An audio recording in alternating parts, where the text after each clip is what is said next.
I'm the man of the house, what I say goes. If you don't obey me, we'll get a divorce. Even though he was cheating on me, my husband still tried to control me.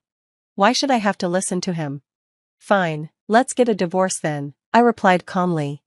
I made sure all the loans were in his name so he'd finally realize how much I had been supporting our life.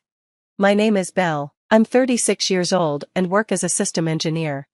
I've been married to my husband, Derek, for 6 years. We met through work, his company was a subcontractor for mine. While I was temporarily assigned to his company, he was kind to me, we started talking more, and eventually, we began dating. After a while, he proposed, and I said yes.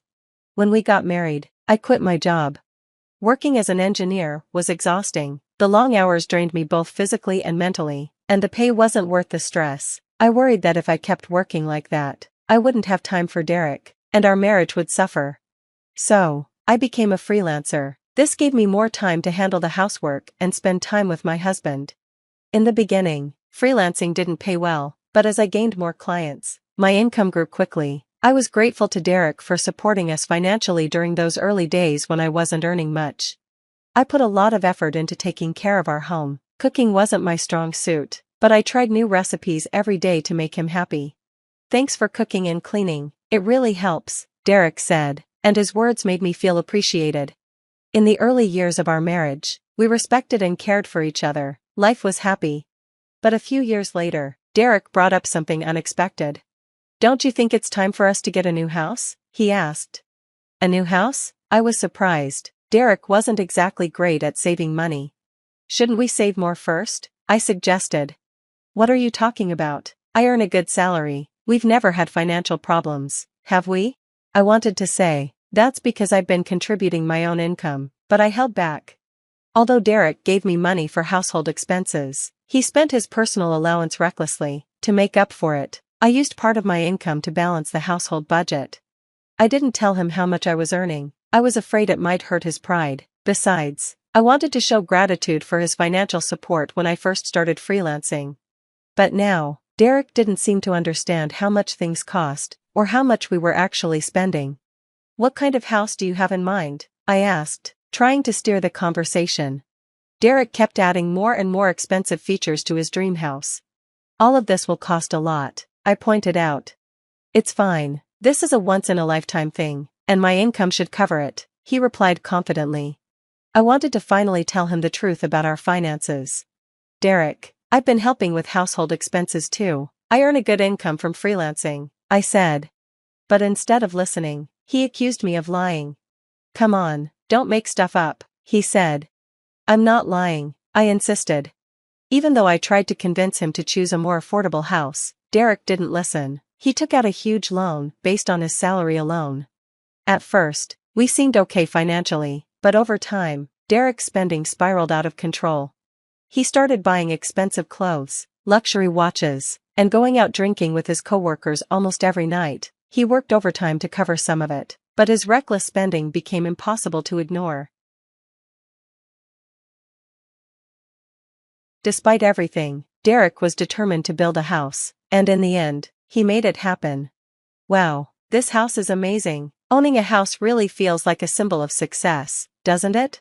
He was right. The new house was beautiful, spacious, modern, and comfortable. I especially loved my new workroom. It was much bigger, and I could finally set up a large desk. Having more space to work made my job easier and more productive, and for that, I was truly grateful. But the mortgage payments worried me.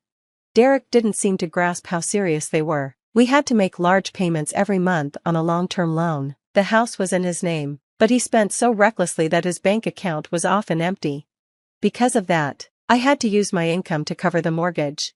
It was starting to frustrate me. One day, I decided to bring it up. Derek, don't you think you've been spending too much lately? We need to be more mindful, especially with the mortgage. But he frowned and snapped at me. What are you talking about? Haven't we been fine even after buying the house? You're worrying over nothing. Maybe you're just bad at managing your money, and that's not my fault. I was stunned. Hold on, I've been doing everything I can to save money, using the household funds you give me and supplementing it with my own income to cover the mortgage, so don't blame me. He brushed me off. Whatever, you're barely contributing compared to me. The person who earns the most is the one who's in charge, and that's me, so don't act like you can tell me what to do." His words silenced me, and I couldn't believe how much he had changed. When we first got married, Derek was kind and considerate. Now, our relationship was strained. We hardly spoke anymore, and sometimes we didn't even greet each other. He started working even longer hours, often coming home late at night. I began to wonder if our marriage could survive like this. We were just two people living under the same roof, barely even speaking. If this was how things were going to be, maybe it was better to get a divorce. But deep down, I still hoped we could fix things. After a lot of thinking, I decided to make the first move and try reaching out to him. Unfortunately, my determination was crushed in an instant. One day, I went to town to buy a birthday gift for a friend. It was a weekday, so my husband should have been at work, but instead, I saw him walking around in casual clothes, with a young woman I didn't recognize. My heart sank. I immediately suspected he was having an affair. To confirm my suspicions, I hired a private investigator. 3 weeks later, I received the report. My fears were true, my husband was having an affair. The woman was his coworker, and shockingly, their relationship had been going on for 2 years. It all made sense now. His late nights, extravagant spending, and sudden attitude changes all started around the same time as the affair. Anger boiled inside me. After everything he had said to me, belittling me, blaming me, he was the one betraying our marriage. I couldn't believe I had been protecting his ego and trying to save our relationship. I decided it was time to act. When I got home, I found him lounging on the sofa, watching sports. I stood in front of the TV and dropped the evidence of his affair onto the table. "Explain this," I demanded. He looked startled at first, but quickly shrugged it off. "Oh, that's Meg," he said casually. "She's my new wife." "New wife? What are you talking about?" I asked, stunned. "Well, since you found out, there's no point in hiding it. You're not needed anymore." "Not needed? What are you even saying?" "Frankly, I don't have any use for you in my life, but Meg doesn't like doing housework, so you can stay and take care of the chores for us." I stared at him, utterly shocked. "You've lost your mind. I'd never do that," I shot back. His face turned red with anger. "I'm the breadwinner here. What I say goes. If you can't follow my orders, then we'll get a divorce." Even after all this, he still thought he could control me. "Why would I listen to you?" "Fine, let's get a divorce," I said firmly. He looked surprised. "What? You cheated. There's no saving this marriage. Let's end it now." He hesitated, then smirked. "Fine, but don't come crying to me later," he said smugly. "I won't, but first, we need to transfer the names on the utility bills and car loans." I made sure everything, loans, bills, and debts, was transferred into his name, then we finalized the divorce. He probably thought it was all over, but for me, it was just the beginning. "You'll see how much I contributed to your life," I thought. The day after the divorce, I was already relaxing in my new apartment, but then, I started getting frantic calls from my ex-husband. I didn't block him because he still owed me compensation. Out of curiosity, I picked up. He sounded panicked and asked to meet. I reluctantly agreed, and to my surprise, he brought his mistress with him. They both looked upset. "What's this about?" I asked, crossing my arms. "Why didn't you tell me?" he snapped. "Every month, a ton of money is being deducted for loans, and why are the food bills, car payments, and utilities so high? What are you trying to pull?" "I'm not pulling anything," I replied calmly. "I left the house and divorced you. Those are your responsibilities now." "This is fraud," he yelled. "I'll sue you." His mistress clung to his arm, glaring at me. But I wasn't fazed. Their accusations were absurd, and I wasn't about to let them intimidate me. "It's your fault for not understanding the situation properly," I told my ex-husband calmly. "I showed you all the documents before, and since the house loan was originally in your name, it's only natural you pay for it. Until now, I've been depositing the necessary money into your account to cover it." He frowned. "How could you, with such a small income, afford to put that much money in?" Realizing he still didn't get it, I explained everything to him clearly. "I've been working as a freelance engineer. Right now, my annual income is about $200,000. His eyes widened. "What? Is that true?" It was obvious he was stunned to learn I'd been earning far more than him. "But it doesn't matter now," I continued. More importantly, I haven't properly claimed compensation for the damage you caused me. I'll be doing that through a lawyer. What? Are you trying to rip us off? He snapped. No, I replied firmly. This is my legal right, and I'll be making a claim against your mistress, too. He looked panicked, but there was nothing he could say to stop me. In the end, I received compensation from both of them for the emotional distress they caused me. As for his mistress, she was horrified to find out he wasn't paying for the house with his own money. The very next day, she disappeared from his life completely. Their relationship crumbled just like that. It was only ever held together by money. Now, my ex-husband lives alone in the house, struggling to pay off the loans while juggling work and bills. He got exactly what he deserved. Apparently, he couldn't handle the situation and started spreading rumors about the affair at work. His mistress accused him of abuse, and they ended up in a messy public fight. But no one believed either of them. Their credibility was shot. To make things worse for him, his financial troubles affected his job performance. He was eventually demoted and had his pay cut. It's all his own fault, and honestly, I don't feel sorry for him. As for me, I moved into a beautiful high-rise apartment. At first, I was nervous about living alone, but now I've adjusted. I feel relaxed and free. I'm not thinking about marriage or romance anytime soon, but that doesn't mean I want to be alone forever. If I ever meet someone again, I hope we can build a supportive, equal relationship, something I've learned the importance of through this experience. For now, I'm focusing on myself, working hard, and enjoying the life I've rebuilt. You gave away my room? I said, standing in the hallway like a stranger in my own childhood home. Without even asking me? Lexi didn't look up from her phone. You weren't using it. I blinked hard. The walls were bubblegum pink now with cartoon decals of unicorns and rainbows. My old bookshelf was gone. The desk I bought in college with my first paycheck, gone. In its place were bunk beds, 3 of them, a pastel explosion of chaos and glitter. I was using it, I said, voice tight. I come home every holiday. I stored my things here. Lexi shrugged. We needed the space. The girls are growing. You can stay in the guest room, or maybe a hotel if it's too crowded. I didn't answer. I couldn't. My jaw was clenched so tight it felt like my teeth might crack. My name's Melanie.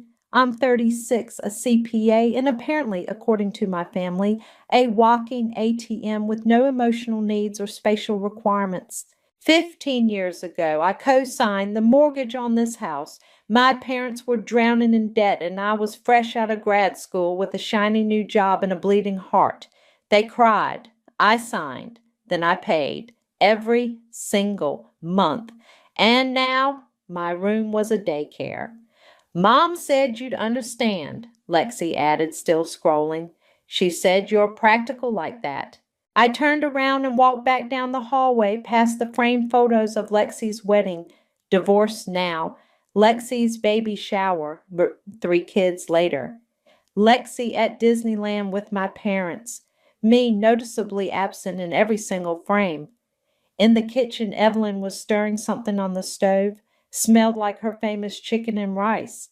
I used to beg for it on my birthdays. Now it just made my stomach turn. Hi, honey, she said too brightly. Lexi told you about the room? She didn't tell me. I saw it. Evelyn wiped her hands on a dish towel and gave me that look, half pity, half exasperation. It's just a room, Melanie. You don't even live here.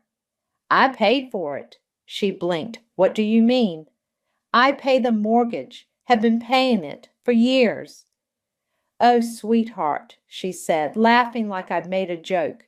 You co-signed. That's not the same. I stared at her. I've been making the payments every month. You know that.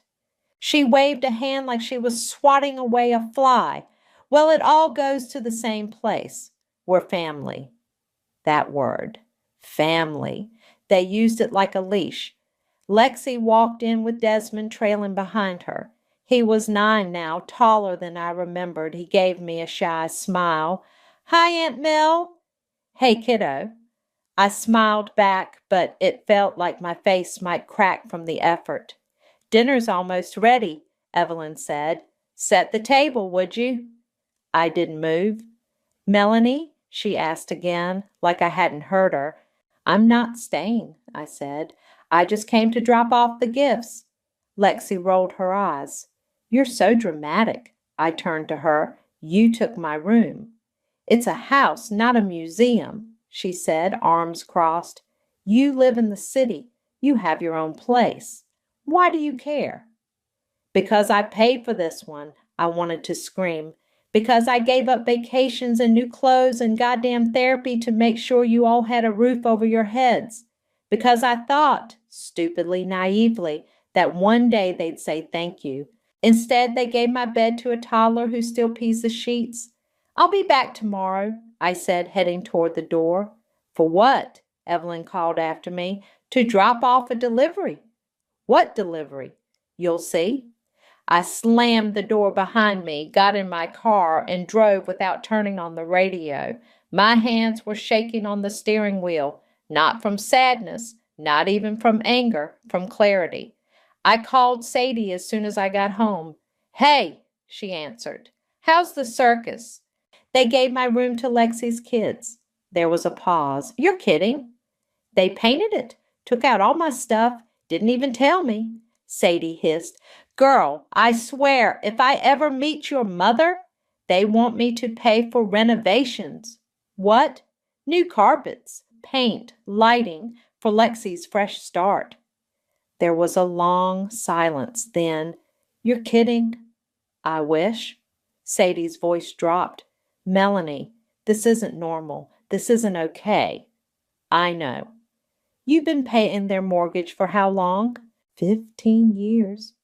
Have they ever said thank you? No. Jesus. She exhaled. You need to stop. I did stop, I said, today. There was a knock on my door. I opened it to find Xavier, my neighbor, holding 2 mugs of coffee. I owed you one, he said. I took it, grateful. You have no idea how perfect your timing is. He raised a brow. Rough day? I nodded. You do real estate law, right? Among other things. Good. I need to know how to burn a house down without lighting a match. He smiled slowly. Now, this sounds interesting. I smiled back, but it didn't reach my eyes. You have no idea. The next evening I showed up with a smile and a bag of pastries from that overpriced bakery Evelyn loved. I even wore lipstick. If I was going to be the villain in their story, I might as well look good doing it. Melanie, Evelyn beamed as she opened the door. You didn't have to bring anything. I wanted to, I said sweetly. Thought we could all have a nice dinner. Inside, the house was louder than usual. Lexi's girls were running around in socks. Desmond was on the couch with an iPad, and Gary was yelling at the news on TV. Nothing had changed except everything had. Set the table, would you, Lex? Evelyn called out. Lexi didn't move. I'm feeding Sienna. She's watching YouTube, I muttered. Evelyn ignored me. Melanie, would you mind? Sure, I said, still smiling. I walked to the cabinet and pulled out the same chip plates we'd used since I was a teenager. I set them down one by one, listening to the chaos, the clatter, the complete disregard. Dinner was meatloaf and mashed potatoes. Gary poured himself a beer and didn't look up when I sat down. Lexi finally joined us, plopping Sienna in a booster seat and sighing like she'd just run a marathon. This one's been so fussy, she said. No naps, just screaming. She's probably overstimulated, I said. Lexi rolled her eyes. Thanks, Dr. Phil. Evelyn laughed. Lexi's been doing so well, though. She's really stepping up. I stabbed a green bean and said nothing. We're just so proud, Evelyn continued, reaching over to squeeze Lexi's hand. It's been hard, but she's doing her best. That's all any of us can do. Right, I said, doing her best. Gary finally looked at me. You still working those long hours? Yes. Must be nice to have the energy. I'm beat just from driving Lexi and the kids around. I'm sure, I said. Evelyn cleared her throat. Actually, Melanie, we were hoping to talk to you about something. I put down my fork. Nothing big, she added quickly. Just since Lexi's moving in for a while, we were thinking the house could use a few updates. You know, freshen things up. Like what? Oh, just little things, she said. New carpet in the bedrooms, maybe repaint the hallway, some better lighting in the kitchen. It's all so outdated. Lexi chimed in. The girls have allergies. That carpet is disgusting. You've lived here for over a decade, I said to Evelyn. Now it's a problem? Evelyn smiled like I was being silly. We just thought, since you're so good with money, maybe you could help cover the costs. You always say you want to help. I looked around the table. Gary was chewing. Lexi was texting. Evelyn was waiting for my answer like she'd asked me to pass the salt. How much are we talking?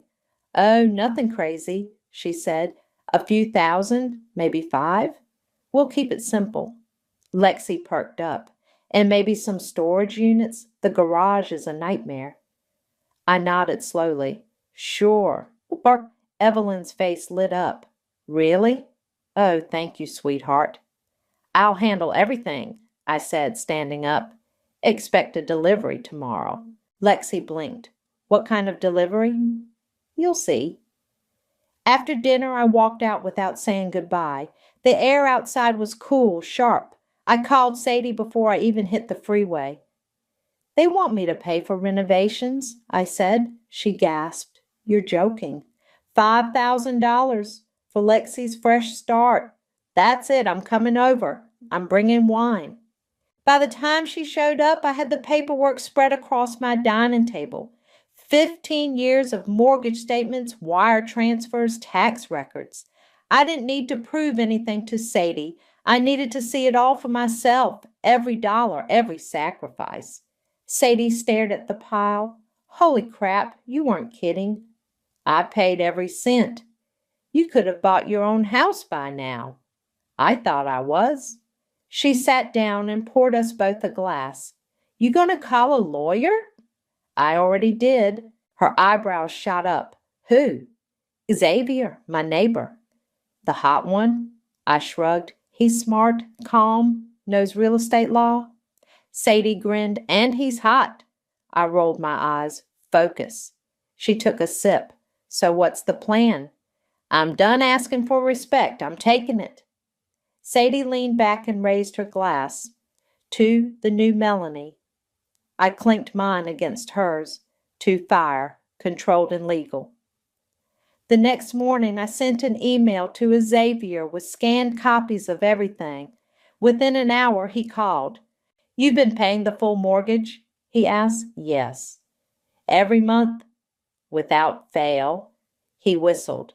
You're not just a co-signer. You're the primary investor. Legally, you have majority claim. I want to reclaim it. I can make that happen. I exhaled. Good, because they want new carpet. Let's give them a new floor to stand on, he said, right before we pull it out from under them. Xavier showed up at my condo that evening with a laptop bag and a calm, unreadable expression. I had coffee ready, but he waved it off. We're going to need something stronger than caffeine, he said, pulling out his laptop and a stack of folders. I cleared the dining table. Everything's here. Statements, transfers, tax returns. I even found the original co-signed paperwork. He sat down and started scanning through the documents like a machine. Every few minutes he'd pause, tap something on the keyboard, then nod to himself. After 20 minutes, he looked up. You weren't kidding. Nope. You paid every single mortgage payment since 2009, all from your account. Yep. There's no joint account, no shared payments, no reimbursements. I know. He leaned back. This house is legally in your parents' name, but you've been the sole financial contributor for 15 years. That makes you the de facto owner in equity. I frowned. What does that mean? It means you can force a sale. Today, you have grounds to file a partition action. You're not just a co-signer. You're a majority stakeholder. This house? It's basically yours. I blinked. So I can kick them out? Legally? Yes. Morally? He paused. That's your call. I sat down across from him. They gave away my room. They want me to pay for renovations, for Lexi. They've never said thank you, not once. He nodded. Then let's do this clean, no drama, just facts. Good. I'm tired of bleeding quietly. He smiled. Then let's sharpen the knife. We spent the next hour drafting the notice. Xavier explained things in plain terms, never condescending. He made the legal language sound like poetry. You'll serve them with an official intent to partition. That starts the clock. They can either buy you out, unlikely, or the property goes up for sale. You'll get your share. My share? Based on your records, you're entitled to at least 75% of the equity, maybe more. I stared at the screen. I never wanted to do this. I know. But I'm not going to keep sacrificing myself for people who don't see me. Good, he said, because they're about to see you very clearly. The next morning I printed the documents, signed them, and had them couriered to the house. I tracked the delivery from my desk at work, heart thudding with every update. Delivered 10:12 a.m., signed by L. Williamson, Lexi. By noon my phone rang. I let it go to voicemail. Then Evelyn called. Then Gary. I didn't answer any of them. At 6:03 p.m., my phone buzzed again. I picked up. You're evicting us? Evelyn's voice was shrill. I'm exercising my legal rights. You're tearing this family apart. No, I said calmly. You did that when you gave away my room like it was a coat closet. Gary got on the line. You think you're going to win this? I already have. You ungrateful little... I hung up. 10 minutes later, a text from Lexi lit up my screen. You're disgusting. You just ruined your niece's birthday. I didn't respond. Instead, I called Sadie. Oh my God, she said when she answered. They got the notice? Yep. Are they freaking out? Like cats in a bathtub, she cackled. I wish I could have seen their faces. Lexi texted me, said I ruined her daughter's birthday. Did you? No, I ruined her free ride. Exactly. I stared out the window, watching the city lights flicker. I don't feel guilty. Good, because you shouldn't. Later that night, there was a knock at my door. I opened it to find Desmond standing there with a backpack and a confused expression. Hey, he said. Mom said I could come stay with you. I blinked. What? She said you kicked us out, so now I'm your problem. I stepped aside. Come in. He dropped his bag and sat on my couch like he'd done it 100 times. I made him a grilled cheese and sat beside him while he ate. I didn't mean to cause trouble, he said quietly. You didn't? Mom's mad. Grandma's crying. Grandpa said you're selfish. I smiled bitterly. They always say that when I stop giving. He looked at me. You're not selfish. Thanks, kid. He finished his sandwich. Your place is quiet. I like it. I ruffled his hair. Me too. He stayed for an hour, then I drove him back. Lexi didn't even open the door. Evelyn did, eyes red and puffy. You made your point, she said. No, I replied. I'm just getting started.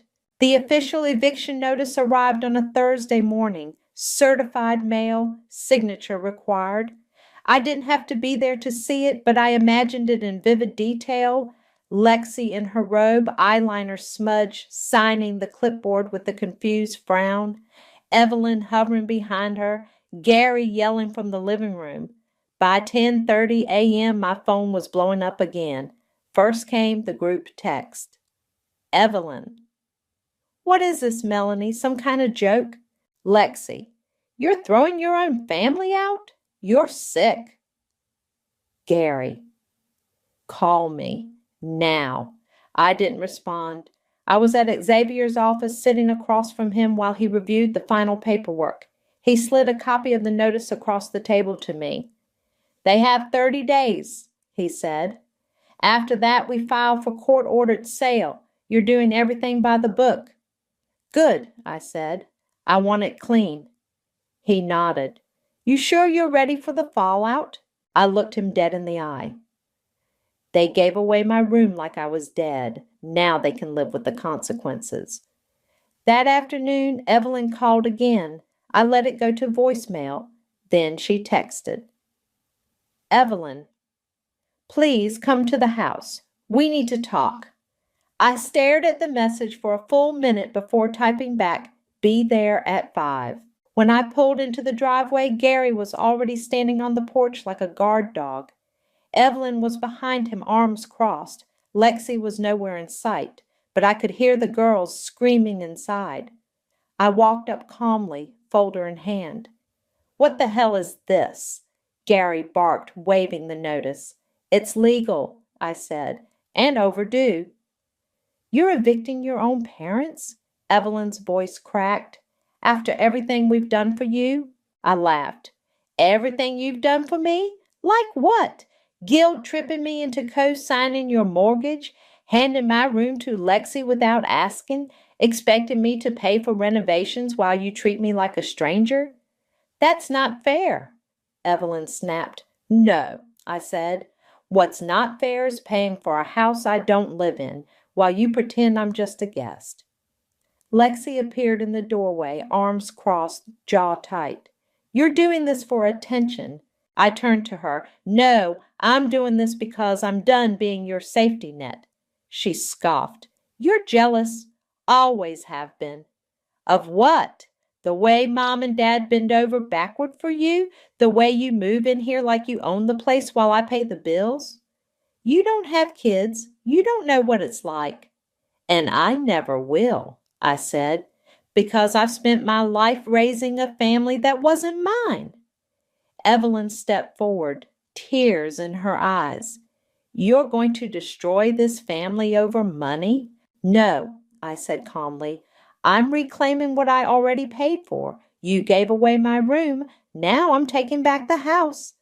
Gary's face turned red. "We'll fight this in court." "Please do," I said. "Discovery will be fun." Lexi's eyes narrowed. "You think you're better than us?" "No," I said, "just smarter and finally done pretending I'm not." I turned and walked back to my car. Evelyn called after me. "You'll regret this, Melanie." I didn't look back. That night, Sadie came over with wine and Thai food. "They actually said you're destroying the family?" she asked, mouth full of noodles. "They really believe it." Sadie shook her head. "They're just mad the ATM grew a spine." I raised my glass. "To insufficient funds." She clinked hers against mine. "To overdrafting their entitlement." We laughed, but it was hollow underneath. The kind of laugh you do when the truth is too heavy to carry in silence. Later, I got a text from Desmond. "Desmond, can I come over again? It's loud here." I stared at the message for a long time, then typed back, "Not tonight, but soon." I didn't want to drag him into this. He was the only one who didn't deserve the fallout. The next morning, Xavier called. "They contacted an attorney," he said. "Let me guess. Some guy who specializes in traffic tickets?" "Pretty much. He's already trying to negotiate." "Negotiate what?" "Your silence. They want to know what it'll take for you to walk away." I laughed. "Tell them it's too late for that." "I already did." I hung up and sat in the quiet of my condo sipping my coffee. For the first time in years, I wasn't waiting for their approval. I wasn't hoping for a thank you or a crumb of affection.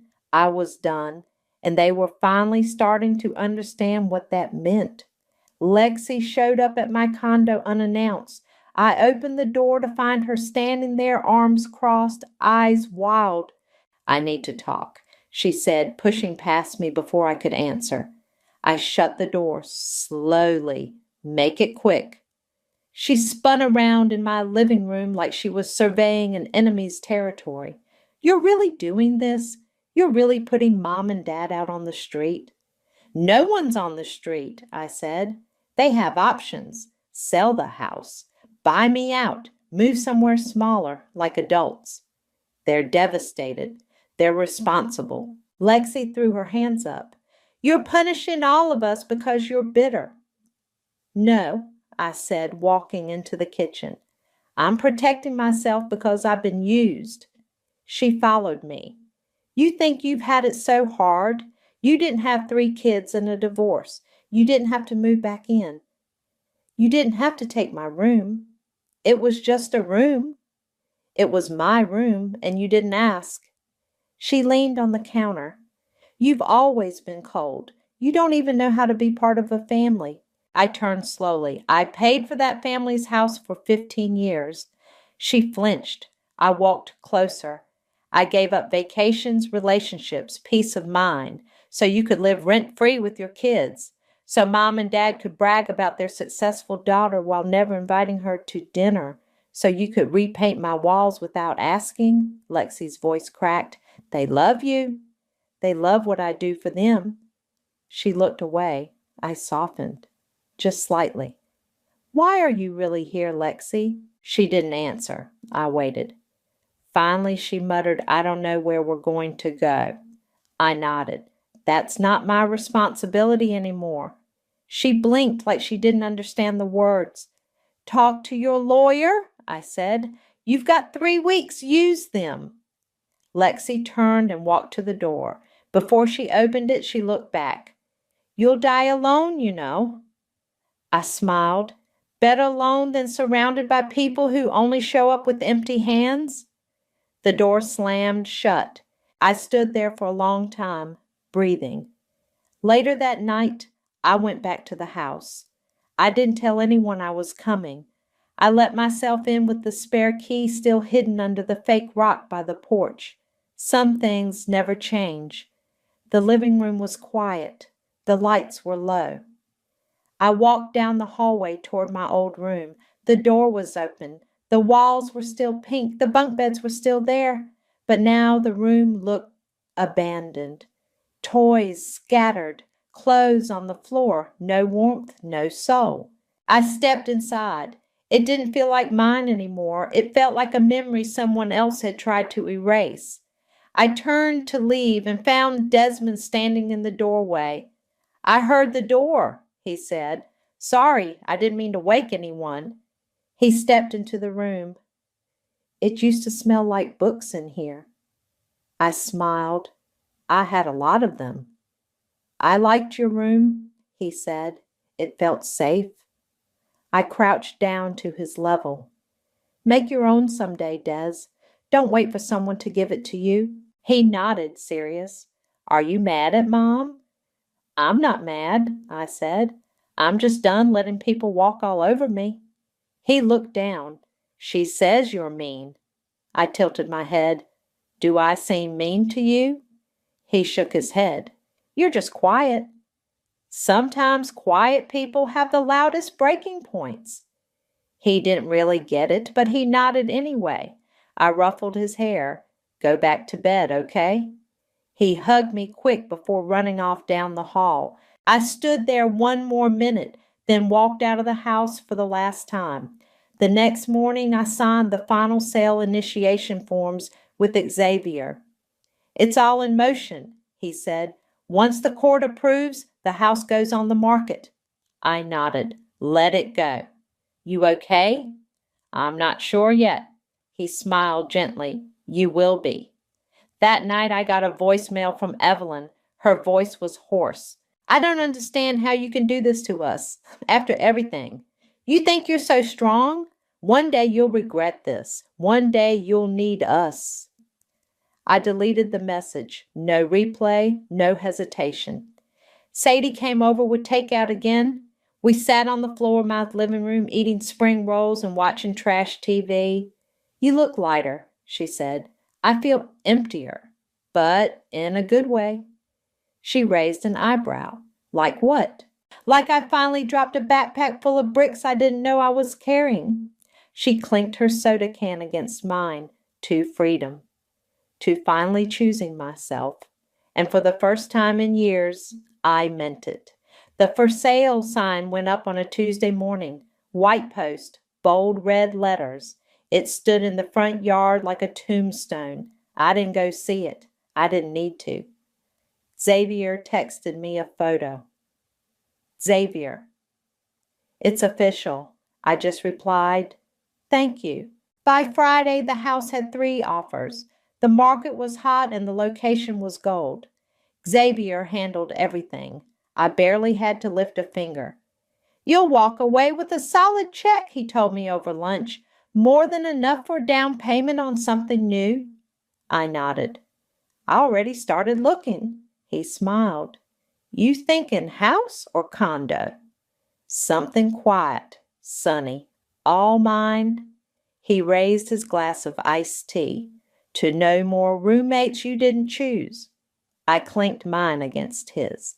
The following week, I signed the final sale documents. The house was officially under contract. Closing was scheduled in 30 days. Lexi had stopped texting. Evelyn had stopped calling. Gary, thankfully, had never learned how to leave a voicemail. I thought maybe the storm had passed until the letter came, handwritten, no return address, but I recognized the cursive immediately. Evelyn's. I stood at my kitchen counter, staring at the envelope. I didn't open it. I didn't need to. I already knew what it said. I fed it straight through the shredder. Sadie came over that night with a bottle of champagne and a stack of paint swatches. Okay, she said, spreading them out. New place, new vibe. What are we thinking? Earth tones? Jewel tones? Trauma recovery teal? I laughed. Let's start with not beige. She held up a deep green. This one says I burned my past and now I'm thriving. Perfect. We toasted on my balcony, watching the city lights flicker. You did it, she said. You actually did it. Yeah, I said. I did. A week later, I toured a small house on a quiet street. 2 bedrooms, lots of windows, a little garden in the back. No one else's name on the paperwork. No family photos on the walls, just space. Just mine. I made an offer the next day. Xavier helped with the contract. He came by to drop off the paperwork and stayed for coffee. So, he said, glancing around my condo, this chapter's closing. Feels like it. You ready for the next one? I looked at him. You ever wonder what would have happened if I'd said no 15 years ago? He shrugged. You'd be richer, maybe colder, maybe not. I smiled. I think I needed to go through it. He nodded. But you didn't need to stay in it. I signed the last page of the offer. Done, I said. He leaned back in his chair. You know, I've handled a lot of property disputes, but this one had teeth. I laughed. You should have seen the family dinners. I think I got the picture. He stood to leave, then paused. You ever think about what kind of family you'd build if you got to choose? I looked at him, really looked. Yeah, I think about that a lot. He smiled. Me too. After he left, I sat alone for a while. No calls, no texts, no guilt, just peace. The day the house sale closed, I got the wire transfer confirmation. The number was big, not life-changing, but enough to feel like breathing room, enough to feel like justice. I stared at the screen, then closed my laptop. I didn't cry. I didn't celebrate. I just stood up, walked to my window, and looked out at the world that was finally mine to shape. Later that night, I got one last message from Lexi. Lexi. Hope it was worth it. I didn't reply. There was nothing left to say. The moving truck was already in the driveway when I pulled up. I parked across the street and stepped out slowly, watching as 2 guys in navy shirts hauled a worn-out recliner down the porch steps. The front yard looked like a yard sale no one wanted to shop at. Boxes stacked on the grass, a broken lamp leaning against a suitcase. a plastic bin full of baby clothes. The sold sign in front of the house gleamed in the sunlight, a red sticker slapped across it, under contract. I crossed my arms and stood there just watching. The front door opened. Lexi stood in the doorway, arms crossed, same as me. Her hair was pulled into a messy bun, dark circles under her eyes. She looked like she hadn't slept in days. She spotted me and glared. I didn't move. Evelyn came out behind her, holding a box labeled kitchen. She saw me too. Her face crumpled. She walked down the steps slowly, like her bones were heavier than the box she carried. "You really did it," she said when she reached the sidewalk. "You really sold it." I nodded. This house was our life. "It was my investment," I said. "You just lived in it." She set the box down on the grass. "We were supposed to grow old here."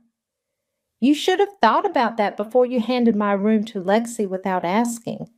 Her eyes watered. "We didn't think you'd care." "You never thought I'd say no." Lexi walked down the steps, arms swinging like she was ready to fight. "You're proud of this? Kicking your own family out? You think this makes you strong?" "No," I said. "It makes me free." She scoffed. "You're cold." "I'm healed." Gary came out next, dragging a suitcase with a busted wheel. He didn't look at me, just muttered something under his breath and shoved the bag into the truck. Evelyn picked up the box again and turned to me. "One day you'll understand what it means to be a mother, to sacrifice." "I do understand," I said. "I sacrificed for 15 years. You just never notice." She shook her head. "You'll regret this." "I already regret not doing it sooner." Lexi stepped closer. "You think money replaces love?" "No," I said. "But love without respect is just manipulation, and I'm done being manipulated." She opened her mouth, but I cut her off. "I paid for this house. I paid for your comfort. I paid for your silence every time you needed something and pretended it was love." Evelyn wiped her face. "You're not the only one who's ever struggled, Melanie." "No," I said, "but I'm the only one who paid for everyone else's struggle like it was my bill." They didn't respond. The movers kept working. I turned to leave. "Melanie," a small voice called out. I turned back. Desmond was standing on the porch, a backpack on his shoulders, holding a stuffed dinosaur in one hand. He ran down the steps and across the yard to me. "I didn't get to say goodbye," he said, breathless. I crouched down. "You okay?" He nodded. "I just wanted to tell you, I liked your room before it changed." I smiled. "Me too." He looked down. "I don't want us to be mad forever." I touched his shoulder. "We're not mad. We're just learning." He hugged me tight. I hugged him back. "Make your own room someday," I whispered. "One with a lock, one that's yours." He nodded again, serious. Lexi called from the porch. "Desmond, come on." He let go and ran back. I turned and walked to my car. As I opened the door, I heard footsteps behind me. Xavier appeared holding 2 coffees. "Thought you might need this?" I took one. "You always show up at the right time." "I try." We stood there side by side, watching the movers load the last of the boxes. "You okay?" he asked. "Not sure." He sipped his coffee. "You don't have to be sure. You just have to be done." I looked at him. "I'm done." He smiled. "Then let's get out of here."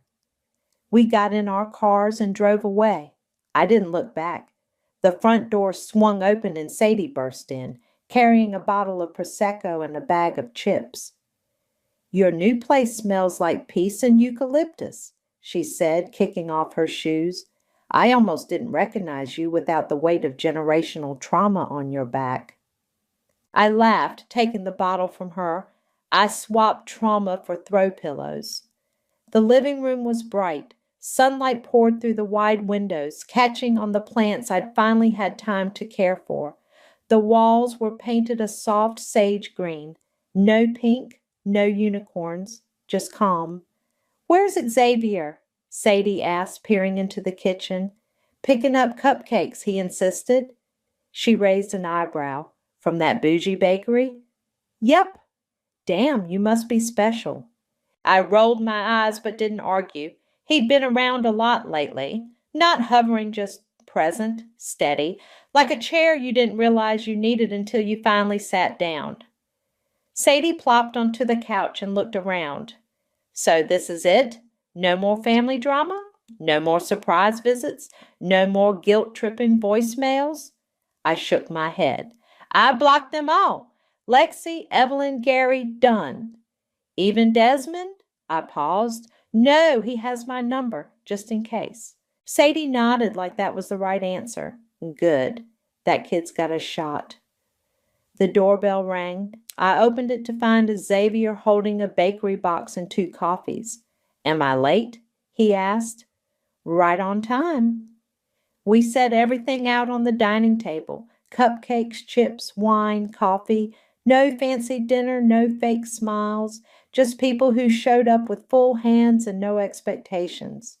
Sadie raised her glass. "To Melanie, for finally choosing herself." I lifted mine. 2 clean slates. Xavier tapped his coffee against ours. "To charge an interest." We laughed, and it felt real. Later, after Sadie left and the last cupcake had been demolished, I stood on the back porch with Xavier. The garden was small, but it was mine. I'd planted rosemary and lavender along the fence. The air smelled like freedom. "You ever miss it?" he asked quietly. "The house?" He nodded. I thought about it. "No, I miss the idea of what it could have been, but not what it was." He leaned on the railing beside me. "You did something most people never do. You broke the cycle." "I didn't even know I was in one," I said, "until I stepped out." He looked at me. "What now?" I smiled. "Now I rest, and then I build." He nodded. "If you ever need help with the building part, I'll call you." We stood there in silence for a while, the kind that didn't need filling. Inside, my phone buzzed on the counter, a new message. "Desmond, I made a reading nook in my closet. It's not as cool as your room, but it's mine." I smiled, typed back, "That's perfect, proud of you." I locked my phone and turned back to Xavier. "They taught me the cost of love," I said. He looked at me, curious. "I learned how to charge interest."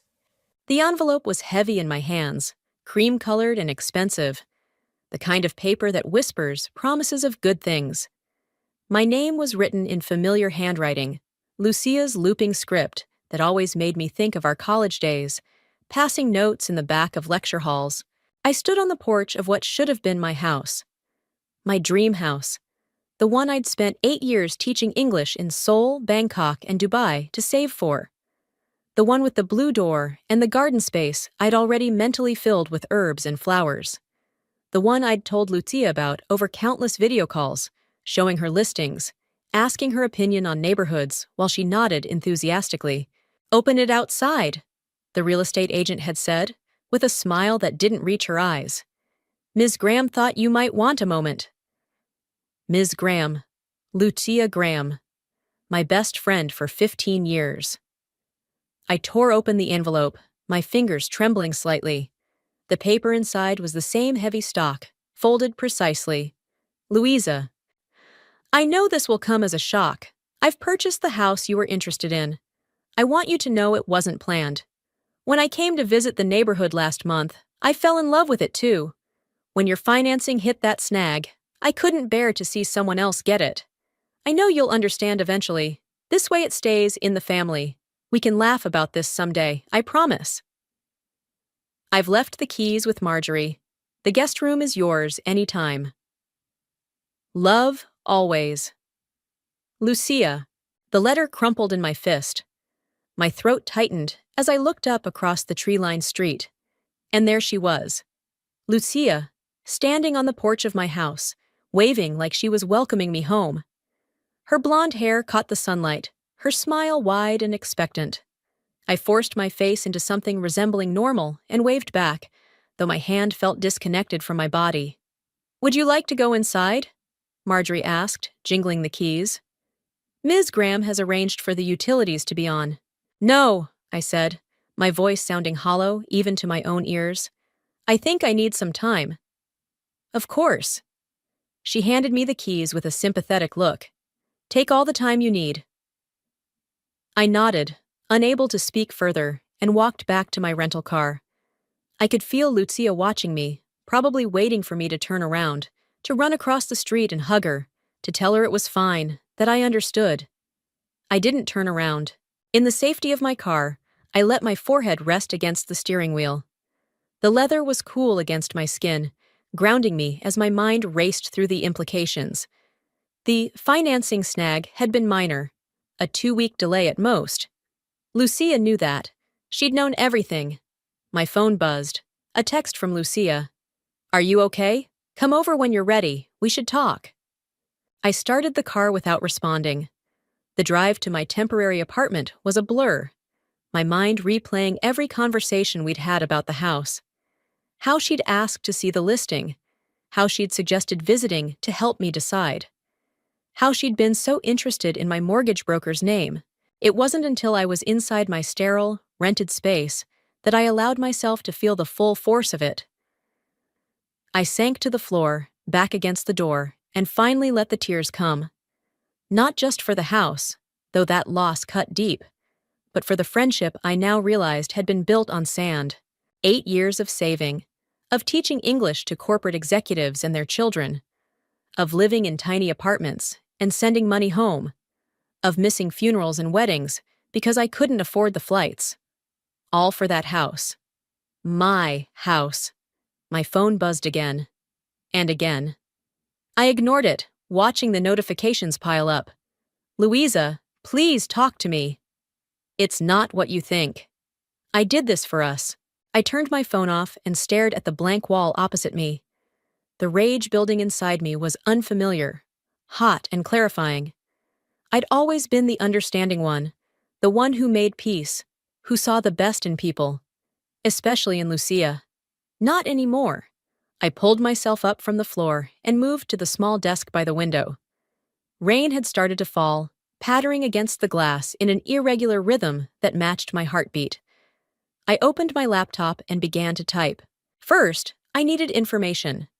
About the sale, about property laws, about Lucia's finances, about the neighborhood committee she'd mentioned was so exclusive, about the interior designer, Iris something, she'd bragged about hiring. Then I needed a plan. Because Lucia was right about one thing. This house was going to stay in the family. Just not her family. I opened a new document and titled it, "Getting My House Back." My fingers hovered over the keyboard for just a moment before I began to type, each keystroke a tiny act of war. By the time the rain stopped, I had the beginnings of a strategy. It wasn't pretty, it wasn't nice, but then neither was betrayal. I finally turned my phone back on to find 17 missed calls and a voicemail from Lucia, her voice artificially bright. "Lou, I know you're upset, but when you calm down, you'll see this is for the best. Call me when you're ready to be adults about this. Love you." I deleted the voicemail and opened my contacts. It was time to make some calls of my own. Rain pounded against my apartment window as I stared at my phone. 3 days since I discovered Lucia's betrayal, and the calls hadn't stopped. Friends asking why I wasn't returning her messages. Mutual acquaintances wondering if we were still on for dinner next week. As if my world hadn't just imploded, I scrolled through my contacts until I found the name I was looking for. Iris Mitchell. The interior designer Lucia had bragged about hiring. The one with the waiting list a mile long. The one who'd transformed the homes of local celebrities and tech executives. My finger hovered over the call button. This was crossing a line. But then again, so was stealing your best friend's dream house. I pressed call. Iris Mitchell Design. The voice was crisp, professional. "Hi, I'd like to speak with Iris, please. It's about the Graham property on Maple Street." A pause. "May I ask who's calling?" I took a deep breath. "Louisa Carter. I'm a close friend of Lucia's." Another pause. One moment. My heart hammered as I waited. This was either going to work or blow up spectacularly. This is Iris. The voice was warmer now, curious. Hi, Iris. I'm calling about the house on Maple Street. Lucia suggested I reach out to you directly about some of the design elements we've been discussing. Oh, surprise colored her voice. Lucia didn't mention a consultant. I laughed lightly, the sound almost convincing. That's Lucia for you, always forgetting the details. We've been planning this house for years, actually. I just got back from overseas. I see. Iris's tone shifted slightly. Well, we're still in the preliminary stages. Perhaps we could meet to discuss your input. I have time tomorrow afternoon. Perfect. Your office at 2? See you then. I ended the call and let out the breath I'd been holding. Step 1. Infiltrate. My hands shook as I wrote the appointment in my planner. This wasn't me, scheming, lying. But the alternative was accepting defeat, and I'd spent too many years fighting for this dream. My phone buzzed with a text from Aiden. How are you holding up? Aiden, my rock through every crisis since college. The one person who knew exactly how much the house meant to me. Not great. Can you meet for coffee? His response was immediate. Corner cafe. 30 Mint.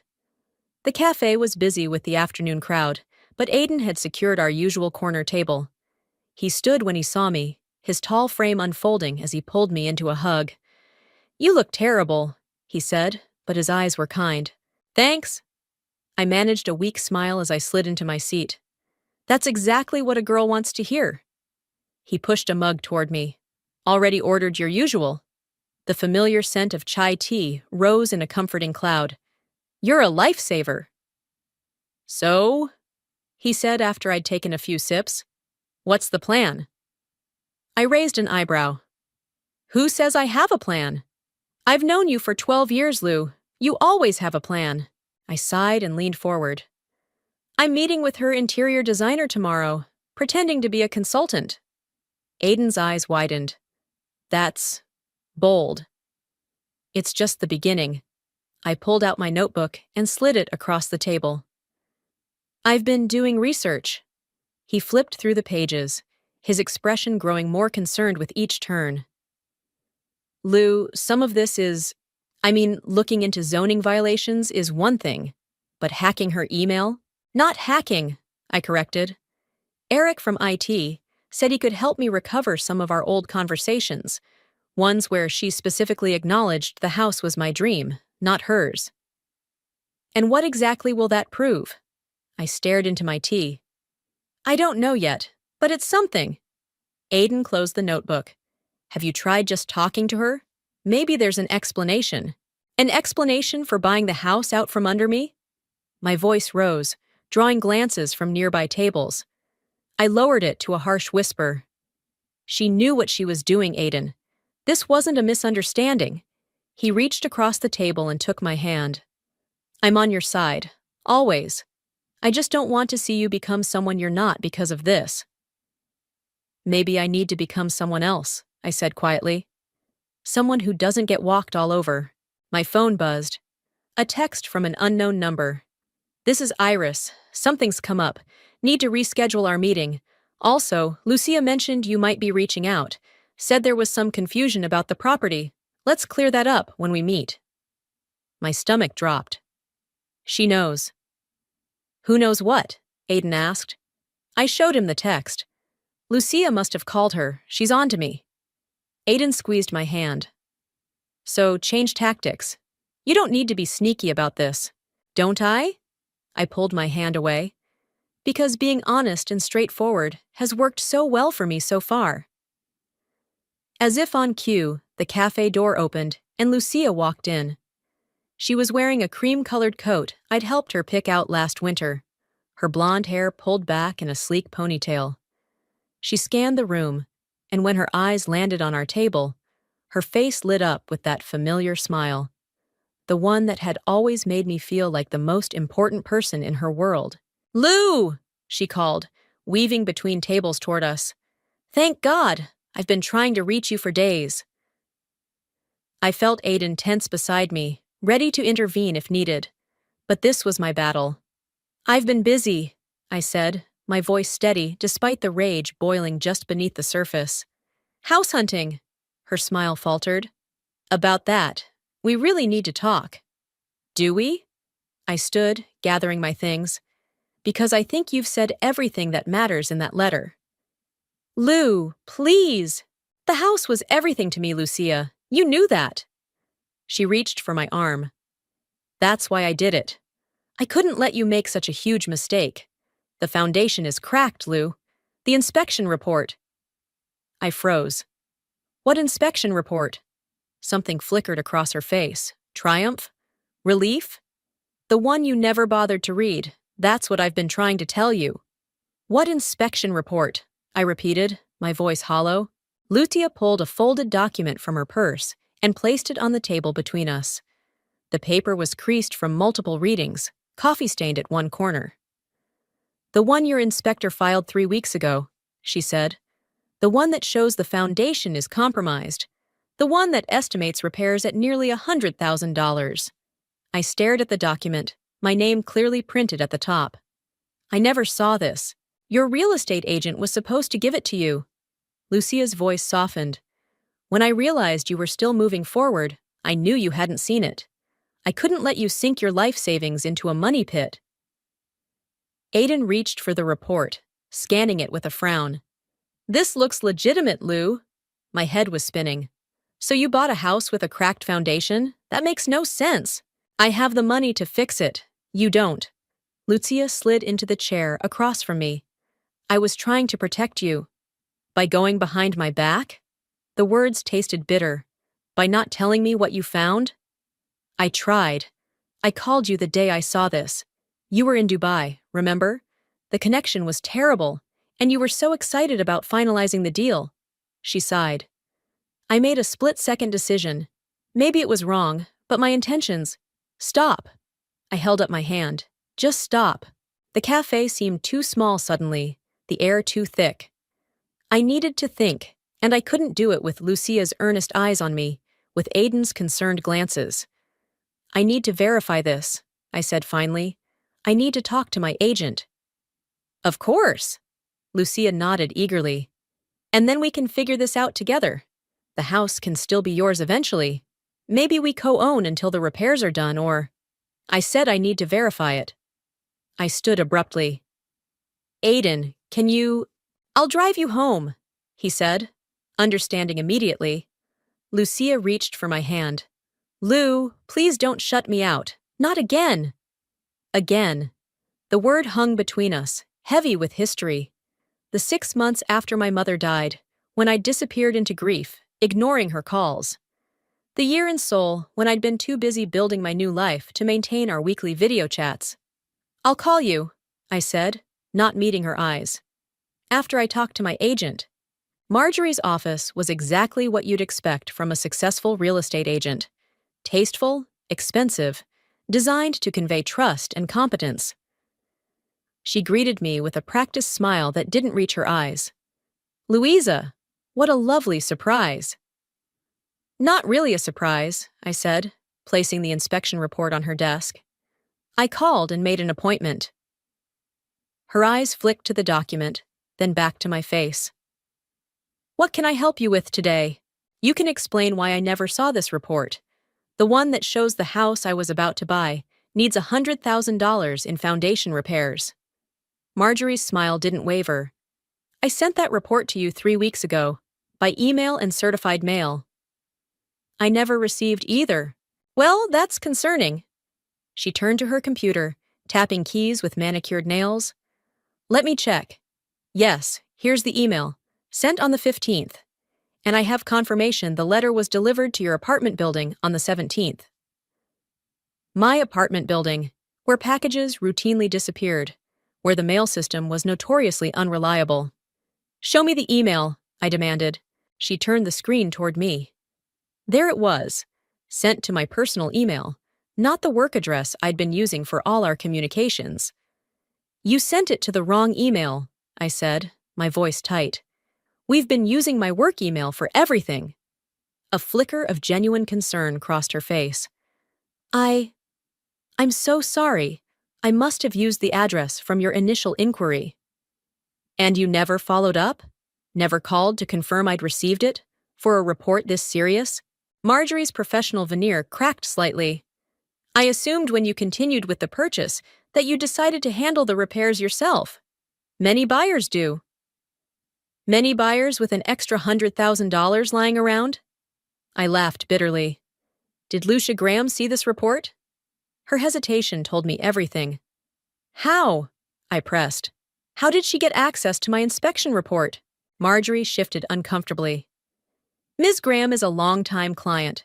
When she expressed interest in the property, I may have mentioned the inspection findings. In general terms, of course. In general terms, I repeated. And then she made an all-cash offer, knowing I'd hit a financing delay. I can't discuss another client's transaction details. I stood, gathering the report. You won't have to. I'll be filing a complaint with the Real Estate Commission. Expect to hear from them. I sat in my car, hands gripping the steering wheel, trying to process what I'd learned. Marjorie had screwed up. The house really did have serious issues. And Lucia had still gone behind my back, had still made decisions about my life without consulting me, had still taken something that was mine. My phone buzzed with a text from Aiden. Any news? I started typing, then stopped. What could I say? That Lucia might have been trying to help, that I'd spent days plotting revenge against someone who thought she was protecting me? Another text came through, this one from Lucia. Whatever Marjorie told you, remember she's covering her own mistakes. Call me when you're ready to talk about solutions. Solutions. As if this were a simple problem to solve, not a fundamental breach of trust. I started the car and headed toward the one place I needed to see for myself. The house on Maple Street. My house. Lucia's house. The house with the cracked foundation. As I turned onto the street, I spotted a familiar figure on the front porch. Not Lucia, but Iris Mitchell, the interior designer. She was examining the front door, making notes on a tablet. I parked across the street and watched her work, an idea forming. Maybe I didn't need to fight Lucia for a flawed house. Maybe what I needed was leverage, something to ensure she never blindsided me again. I pulled out my phone and dialed a number I hadn't used in years. Milena, it's Louisa. I need your advice. Milena's apartment hadn't changed in the 5 years since I'd last visited. Books still lined every wall, plants crowded the windows, and the scent of cardamom and cloves hung in the air. My former English professor sat across from me, her silver-streaked hair pulled back in a loose bun, her dark eyes studying me over reading glasses. So, she said, setting down her teacup, you want to use what you know about this designer to... What exactly? I shifted uncomfortably under her gaze. Not blackmail, just leverage. Louisa. My name in her mouth sounded like disappointment. I know how it sounds, I admitted. But Lucia crossed a line. She went behind my back, made decisions about my life without consulting me. Like you're planning to do to her? The question hit like a slap. I stared into my tea, watching the leaves swirl at the bottom of the cup. It's different, I said finally. Yea, is it? Milena leaned forward. When you came to me all those years ago, desperate to escape your life here, what did I tell you? That running away doesn't solve problems, I recited. It just changes the scenery. And revenge doesn't heal betrayal. It just gives you something to focus on besides the pain. I set my cup down with more force than necessary. So I'm just supposed to accept what she did? Let her keep the house? I didn't say that. Milena's voice softened. But there's a difference between standing up for yourself and becoming the thing that hurt you. My phone buzzed. Another text from Lucia. I ignored it. What would you do? I asked. Milena considered this. I'd start by having an honest conversation. Not about the house, but about the friendship. Because this isn't really about property, is it? The truth of her words settled heavily in my chest. This wasn't just about the house. It was about years of feeling second best to Lucia's needs, about the pattern of her making decisions for my own good without consulting me. And if the conversation doesn't work, I asked, then you decide what matters more, winning or keeping your integrity. She reached across the table and squeezed my hand. Now, tell me about this interior designer. What makes you think she has secrets worth leveraging? I parked down the street from Iris's office the next morning, watching as she unlocked the front door. My conversation with Milena had left me conflicted, but I wasn't ready to abandon my plan entirely. Not yet. Iris's design firm occupied a converted Victorian in the Arts District. Through the large front windows, I could see her moving around, setting up for the day. I checked my watch, 15 minutes until her first appointment, according to the schedule Eric had helped me access. My phone rang. "Aiden, where are you?" he asked when I answered. "I stopped by your apartment." "Following up on something," I said vaguely. "Something or someone?" His tone was knowing. "Lou, tell me you're not stalking Iris Mitchell." "Not stalking, observing," he sighed. "This isn't you. The Lou I know doesn't lurk in cars watching people." "Maybe you don't know me as well as you think." The words came out sharper than intended. "Maybe I don't," he agreed quietly. "The Lou I know values honesty above all else. The Lou I know would confront problems head-on, not scheme around them. The Lou you know got her dream house stolen by her best friend.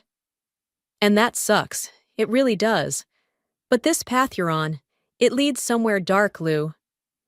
I watched as a client entered Iris's office, a tall woman with a designer handbag and confident stride. "I have to go."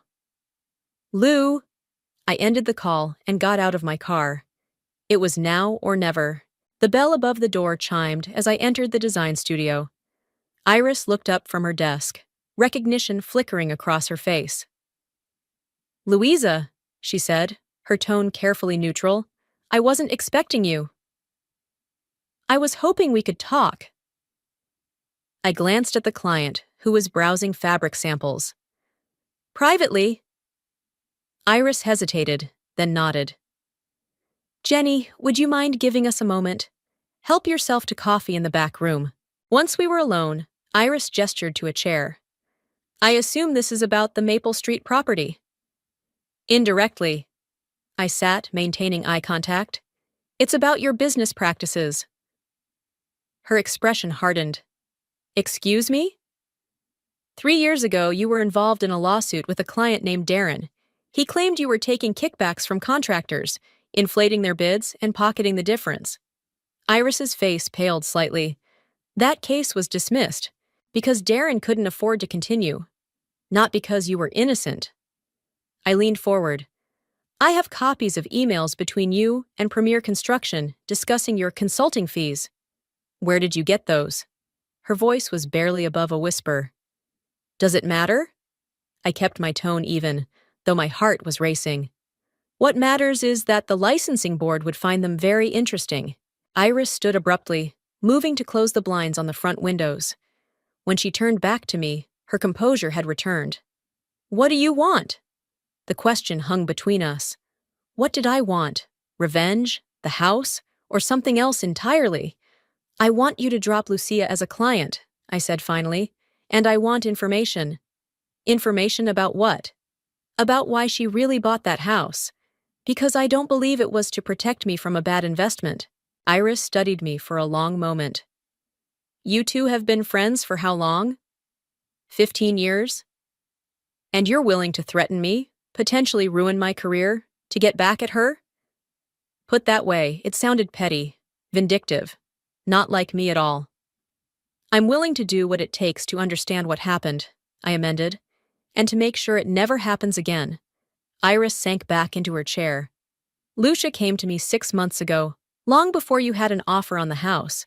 6 months! My mind raced. "That's impossible. I only found the listing 3 months ago." "She knew about it before it was listed. She's been planning to buy that house for a while, Louisa." Iris hesitated. "And it has nothing to do with the foundation." The room seemed to tilt slightly. "Then why?" "That's something you need to ask her." Iris reached for her phone. "Now, are you going to report me, Or can we both agree this conversation never happened? I stood on shaky legs. I need to think. As I reached the door, Iris called after me. For what it's worth, I think you're asking the right questions, just not in the right way. Outside, I leaned against my car, struggling to breathe. 6 months. Lucia had known about the house for 6 months, before I'd even found it, before there was any inspection report. My phone buzzed with a text from an unknown number. We need to talk about Lucia. Meet me at Riverfront Park, North Entrance, 3 p.m. Eric's. Riverfront Park was crowded with afternoon joggers and parents pushing strollers. I scanned the north entrance, spotting Eric on a bench overlooking the water. His lanky frame was hunched over a laptop, dark hair falling across his forehead as he typed. This is cryptic, even for IT guys, I said, sitting beside him. Eric glanced up, his eyes darting nervously around us before returning to his screen. I found something you should see. About Lucia? He nodded, angling the laptop toward me. I recovered those emails you asked for, but I found something else, something weird. The screen showed a series of email exchanges between Lucia and someone named Marcus.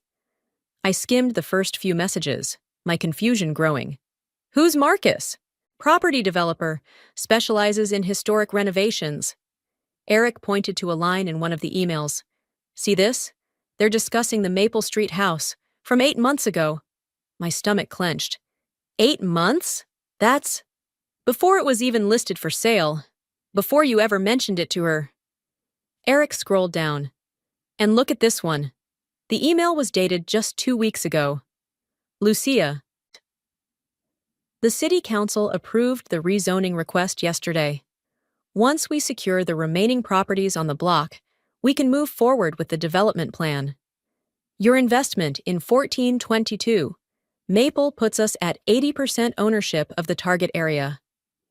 The foundation issue is a blessing in disguise. It gives us legitimate grounds to demolish rather than preserve. Congratulations on your foresight. This will be the development deal of the decade. Marcus. I read it twice, my hands growing cold. She's planning to tear it down? For some development project? Eric nodded grimly. The whole block, eventually. Look at the attachment. He opened a PDF, architectural renderings of a modern mixed-use complex, retail spaces on the ground floor, luxury apartments above, where my house, where the entire historic neighborhood currently stood.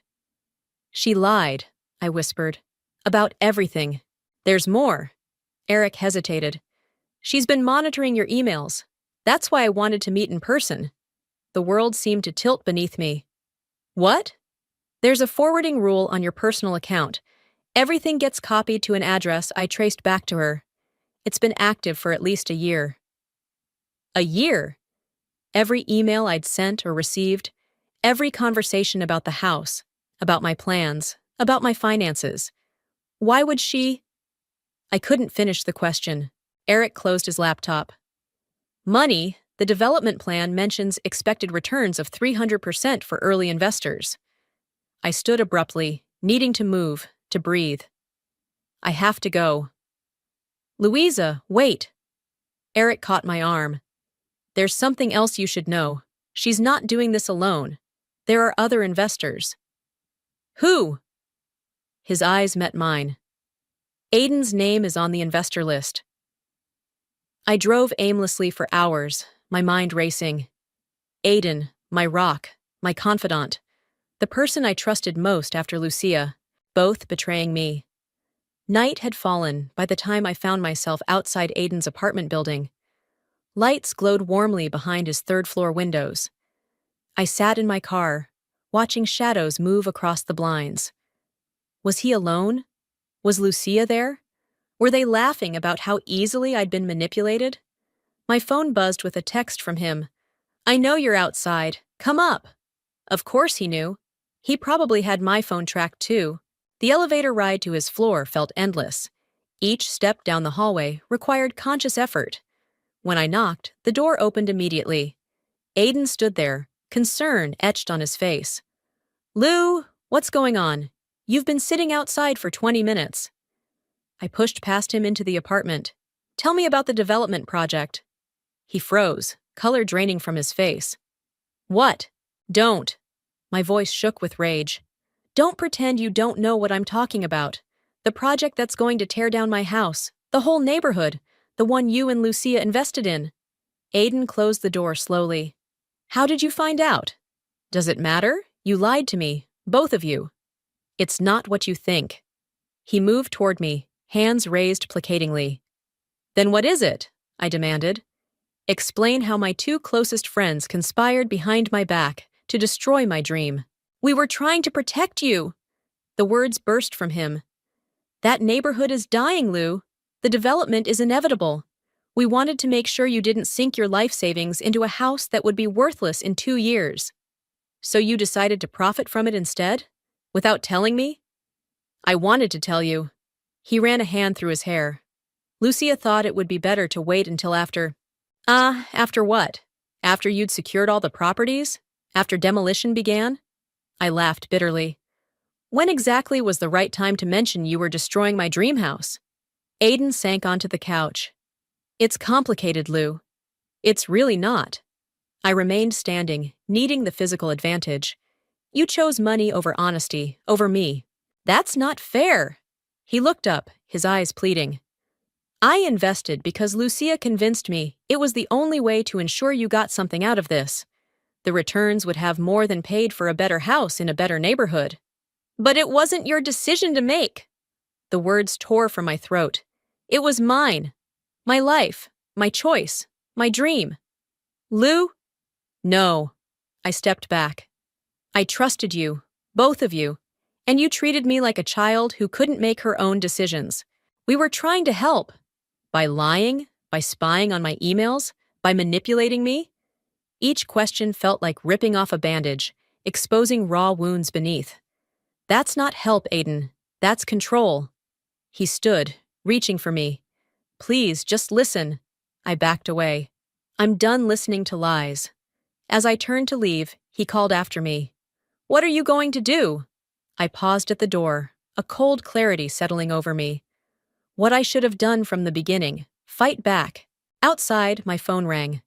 Lucia. I answered with steady hands. We need to talk, she said without preamble. I know you've been digging. It's time you heard the whole truth. Fine, I replied. Tomorrow. At the house. Noon. Lou! And Lucia? Bring the property documents. All of them. I didn't sleep. Instead, I spread documents across my apartment floor. Emails Eric had recovered. Property records I'd requested from the county clerk. Zoning applications filed under Marcus's development company. By dawn, I had a clearer picture of what I was facing. A meticulously planned project with powerful backers and millions at stake. And at the center of it all, Lucia. My best friend. My phone buzzed with a text from Milena. Whatever you're planning for today, remember who you are. Who was I? The question echoed as I showered and dressed. The person I'd been a week ago, trusting, forgiving, conflict avoidant, seemed like a stranger now. That Louisa would never confront her best friend. That Louisa would swallow her hurt and move on. But that Louisa didn't know what betrayal really felt like. I arrived at the house 30 minutes early, parking across the street to gather my thoughts. The blue door that had once represented my future now seemed to mock me. I'd imagined myself walking through it thousands of times, coming home to a place that was truly mine. A taxi pulled up, and Stephen stepped out. My stomach dropped. Stephen, the fellow English teacher I'd met in Bangkok 3 years ago. The one who'd followed his own betrayal to a dark place I'd promised myself I'd never go. What are you doing here? I asked as he approached my car. He leaned down to the window, his familiar crooked smile not reaching his eyes. Aiden called me, said you might need a friend who understands. Aiden has no right to be worried about you. Stephen opened my car door. Come on, let's walk. Reluctantly, I joined him on the sidewalk. We strolled in silence for a minute before he spoke again. Remember what I told you in Bangkok about my business partner? I nodded. Stephen's partner had stolen his investment, leaving him bankrupt and stranded in Thailand. I spent 2 years plotting revenge, he continued. Followed him to Singapore, gathered dirt, nearly destroyed his new business. He stopped walking, turning to face me. Want to know what I got for all that effort? Justice, I suggested. An ulcer, depression, and the realization that I'd wasted 2 years of my life on someone who'd forgotten about me within months. His eyes held mine. Revenge is a poison you drink yourself, Lou. This isn't about revenge, I insisted. It's about standing up for myself. Is it? Stephen glanced toward the house. Because from where I'm standing, it looks like you're about to burn down your life to spite Lucia. She betrayed me. Yes, she did. He nodded. And that's on her. What you do next, that's on you. A sleek black car pulled up to the house. Lucia stepped out, dressed impeccably as always, a portfolio tucked under her arm. She spotted us and hesitated before walking to the front door. I have to do this, I said. Stephen squeezed my shoulder. Just remember, there's a difference between confronting someone and destroying them. One leaves room for you to heal. The other, he shook his head, the other leaves nothing but ashes. He walked away, leaving me alone with his words echoing in my mind. I took a deep breath and crossed the street. Lucia opened the door before I could knock. The house smelled of fresh paint and new carpeting. Renovations had already begun. You're early, she said, stepping aside to let me in. So are you. We stood awkwardly in the entryway, 15 years of friendship suddenly insufficient for this moment. I brought the documents, she finally said, gesturing to the portfolio on a small table. Everything about the development project. I moved past her into what would have been the living room. The space was empty except for 2 folding chairs facing each other. Expecting a showdown? I asked, nodding toward the chairs. Expecting a conversation. Lucia remained by the door. One that's long overdue. I sat, crossing my arms. So talk. She joined me, placing the portfolio between us. First, I want to say I'm sorry. Not for buying the house. I still believe that was the right call, but for how I did it, for not being honest with you. Why? The question contained multitudes. Why lie? Why betray me? Why this house? The development project started a year ago. Marcus approached me about investing. He needed someone with connections to local property owners. She opened the portfolio, revealing maps and plans. This neighborhood is prime real estate, Lou. The returns will be astronomical. And that justifies lying to me? No. She met my gaze directly. Nothing justifies that. But when you told me you were interested in this specific house, she sighed. I panicked. We already had commitments from most of the block. This was the last property we needed. So you bought it out from under me. I tried to steer you toward other neighborhoods first. Remember those listings I sent? The ones you dismissed without even looking? I did remember. I'd been so fixated on this house, this street. The foundation issues are real, she continued. That wasn't a lie.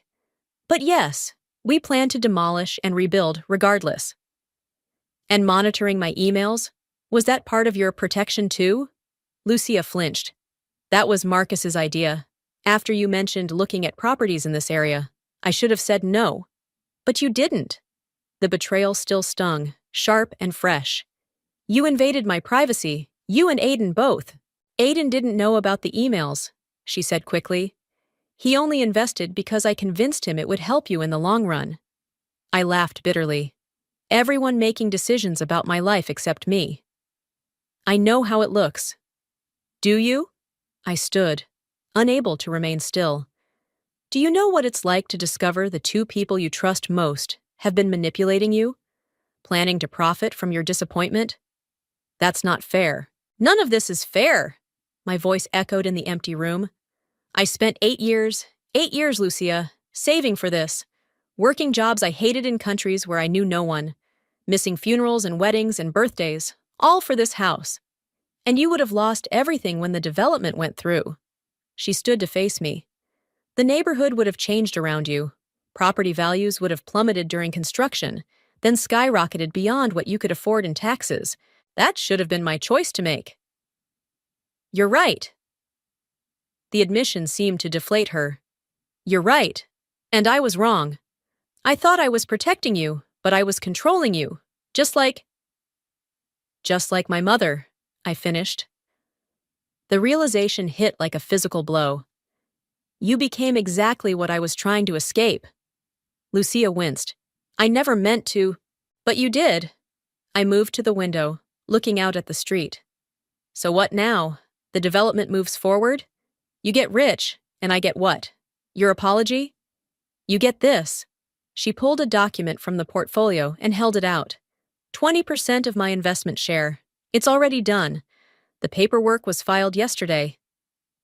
I stared at the document without taking it. You think you can buy me off?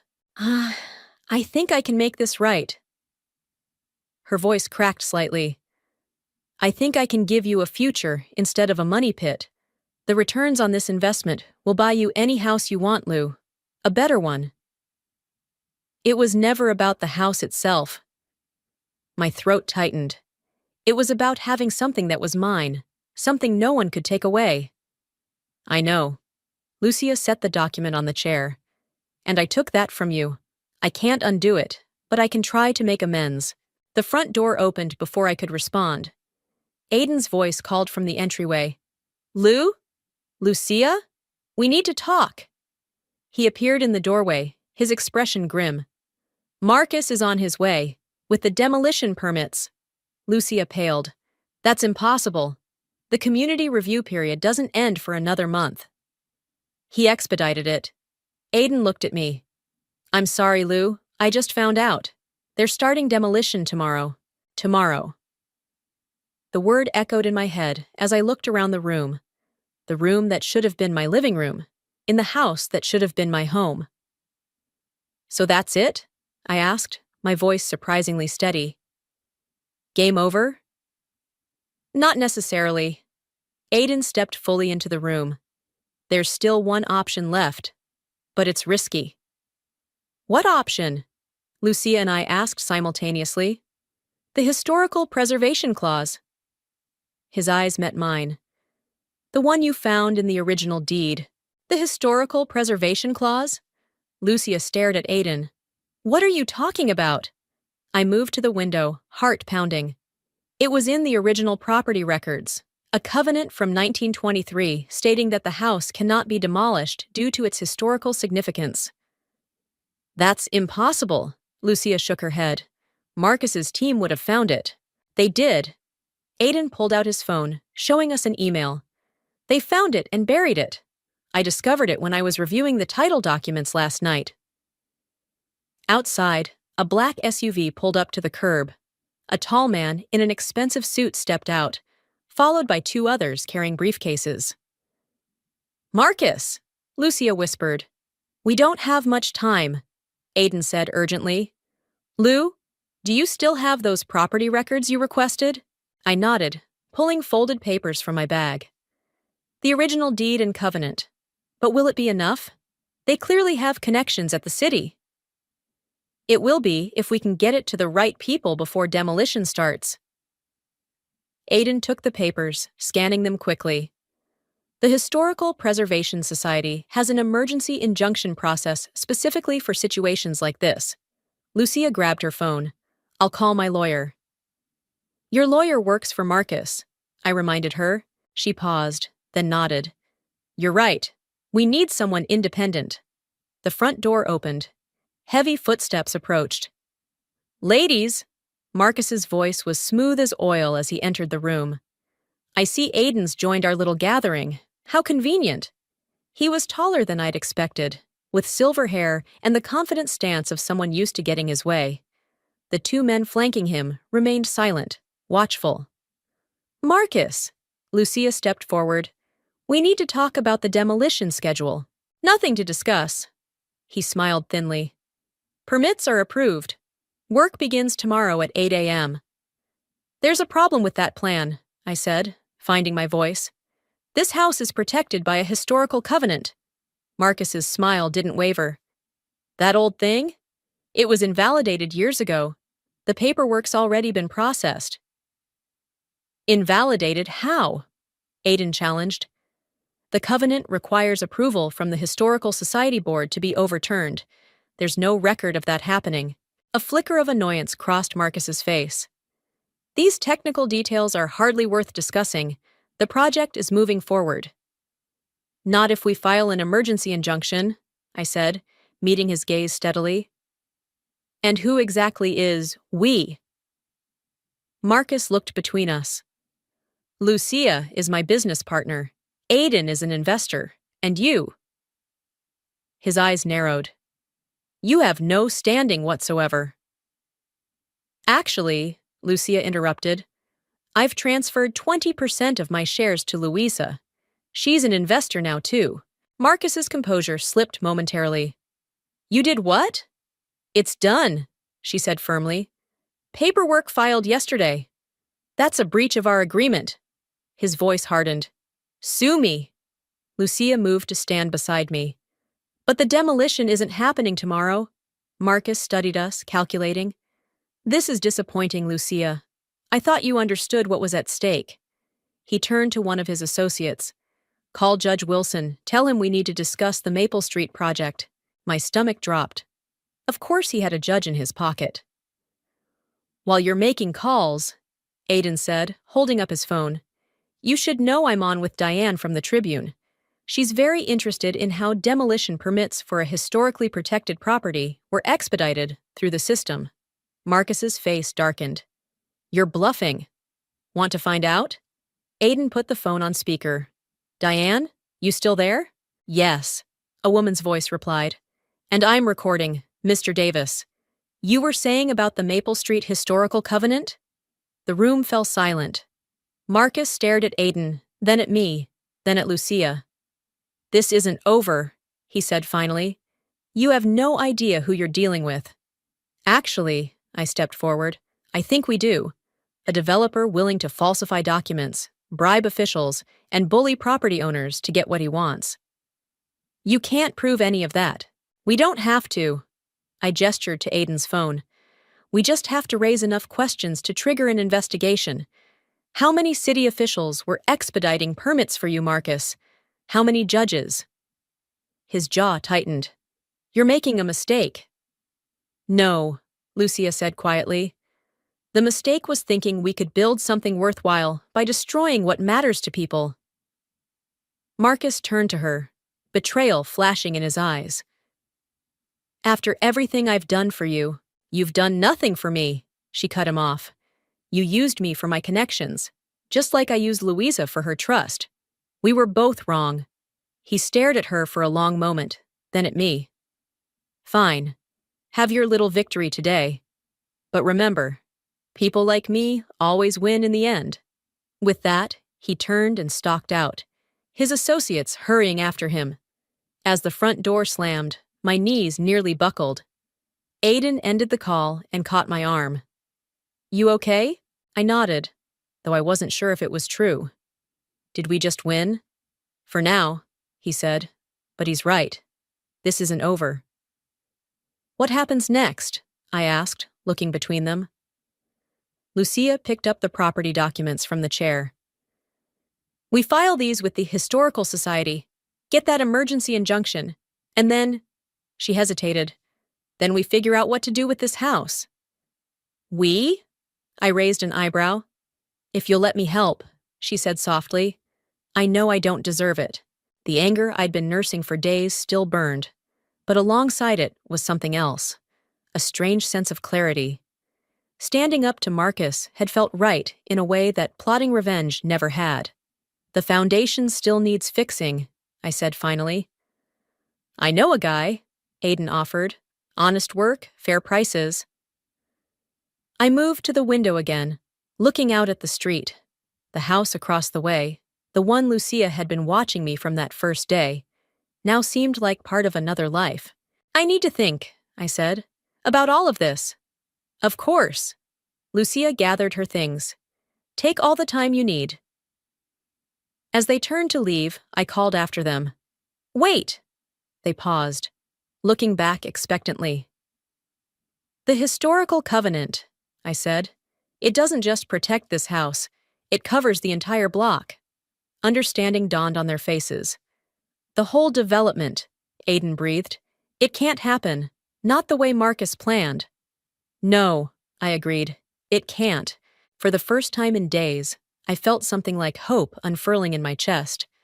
Not because I'd won, but because I'd found my voice, my power. I think, I said slowly, we need to call a neighborhood meeting. The community center buzzed with voices as I stood at the podium, surveying the packed room. Every chair was filled, with people lining the walls and spilling into the hallway. Neighbors who'd never spoken were now deep in conversation, united by a common threat. Thank you all for coming, I began, my voice steadier than I felt. As you know, we've called this meeting to discuss the future of our neighborhood. From the front row, Iris gave me an encouraging nod. Beside her sat Milena, who'd helped organize this gathering, reaching out to her network of local activists and historians. Aiden stood at the back, arms crossed, watching the crowd's reactions. Lucia was conspicuously absent. 3 days ago, we obtained an emergency injunction, stopping the demolition of properties on Maple Street. I continued. But that's just a temporary measure. Marcus and his development company will fight back. Murmurs rippled through the crowd. Everyone knew Marcus's reputation, his connections. What they don't know, I said, pulling out a folder, is that we have options they never considered. I outlined the plan we'd developed. A community land trust that would purchase properties from willing sellers at fair market value, preserving the historic character while allowing for sensible renovations and improvements. The historical covenant would be our legal foundation, but community ownership would be our strength. This isn't just about stopping a developer, I explained. It's about taking control of our neighborhood's future. Questions came rapid fire. How would it be funded? Who would manage the trust? What about homeowners who wanted to sell? I answered each one, drawing on research I'd done with Milena and the legal framework Aiden had helped develop. With each response, I felt more certain, more in command. This was what I'd been searching for all along, not just a house, but a home. A place where I belonged, where my voice mattered. As the meeting wound down, people approached with offers of help, expertise, and funding. A local attorney volunteered legal services. A retired architect offered to assess properties. A group of young professionals pledged to create a website and social media campaign. You did good, Milena said, squeezing my arm as the crowd thinned. I'm proud of you. I couldn't have done it without you, I replied. Any of you. Actually, you could have. Aiden joined us. That's what you never realized, Lou. You've always had this in you. I was about to respond when the community center door opened and Lucia walked in. The room quieted immediately, all eyes turning toward her. She looked different, less polished, more authentic. Her hair was pulled back in a simple ponytail, her usual designer clothes replaced by jeans and a sweater. Sorry I'm late, she said, approaching slowly. I had something to finish. I met her halfway. I didn't think you were coming. I almost didn't. She handed me an envelope. But you needed to see this. Inside was a legal document, a deed transfer, for the house on Maple Street. My name was listed as the new owner. I don't understand, I said, looking up at her. It's yours, she explained. No strings attached. I've signed it over to you completely. But the foundation is being repaired, she smiled faintly. Consider it part of my apology. The room had emptied now, leaving just the two of us in the center, Aiden and Milena watching from a respectful distance. Why? I asked simply. Because you were right. Lucia's composure cracked slightly. About all of it. I convinced myself I was protecting you, but I was controlling you, just like my mother, I finished. And yours, she added quietly. We both grew up with mothers who thought they knew best, who made our decisions for us. I swore I'd never be like that. And then I became exactly what I hated. The revelation hit me with unexpected force. Lucia's controlling mother had been a constant topic during our college years. How different she was from my own passive, distant one. Yet somehow we'd both ended up in the same pattern. "The house is just a house, Lou," she continued. "What matters is that you get to decide what happens to it. Renovation, demolition, selling it to the land trust, whatever you choose. And Marcus? We'll have to find another project." A hint of her old confidence returned. "I've withdrawn my investment, and I've provided some interesting documents to the district attorney about his permitting practices." I stared at the deed in my hands, emotions swirling. This was what I'd wanted. My house, my choice. Yet it felt different now. "I don't know if I can forgive you yet," I said honestly. "I know," she nodded. "I'm not asking for that. Just for the chance to earn back your trust someday." She turned to leave, but I caught her arm. "The neighborhood meeting next week," I said. "We could use someone with your financial expertise. If you're interested." A careful smile. "I'll be there."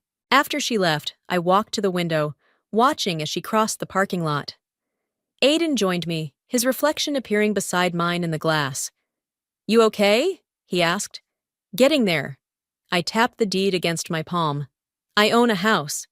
"With a cracked foundation," he reminded me. "Don't we all?" I said, and he laughed. Outside, the sun was setting over the neighborhood.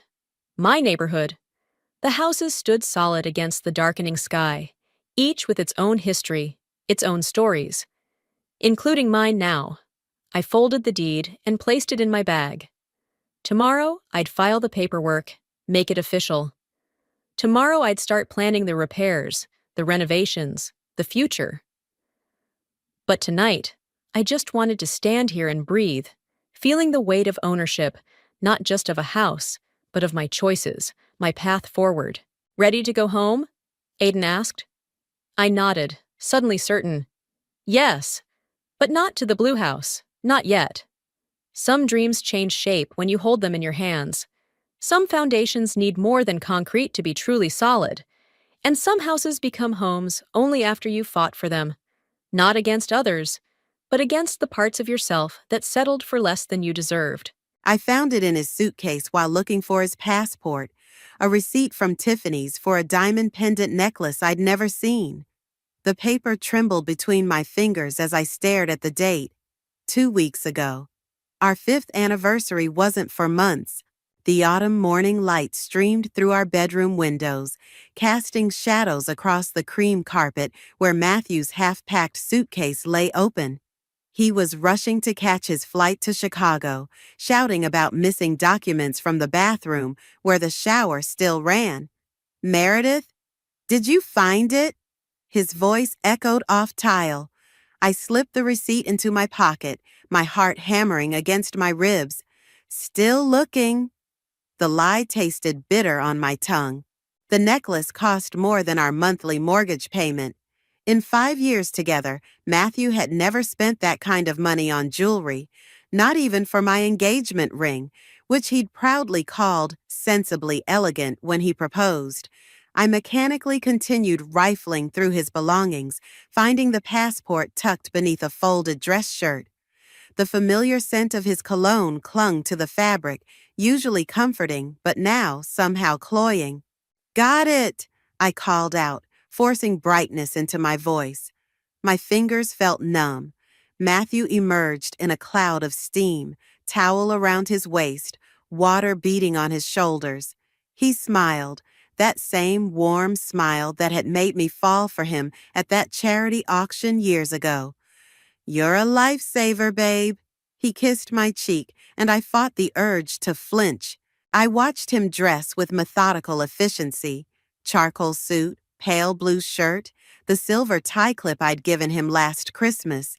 Each familiar gesture felt like a stranger's movements now. "The Anderson meeting shouldn't run late," he said, checking his phone. "Want to do dinner when I'm back? That new Italian place you mentioned?" "Sure," I said, my voice steady despite the acid churning in my stomach. "Text me when you land?" He was already heading for the door, rolling his suitcase. Always do. Love you. The front door clicked shut. I waited until his car engine faded before pulling out the receipt, studying it like it might reveal new secrets. The price, the date, the item description that revealed nothing about its intended recipient. My phone buzzed. A text from Noelle. Coffee? Need your marketing genius for this pitch. I stared at the message, my thumb hovering over the keyboard. Noelle had been my closest friend since college. She knew Matthew almost as well as I did, or thought she did. Can't today. Deadline. Another lie, easier than the first. I called the office instead, my voice remarkably composed as I told them I was taking a sick day. Then I opened my laptop and pulled up our joint credit card statement. 3 hours later, my eyes were burning from staring at the screen. I'd found more. Dinner charges at restaurants we'd never visited together, a hotel booking downtown on a night he'd claimed to be working late, small purchases at shops I didn't recognize.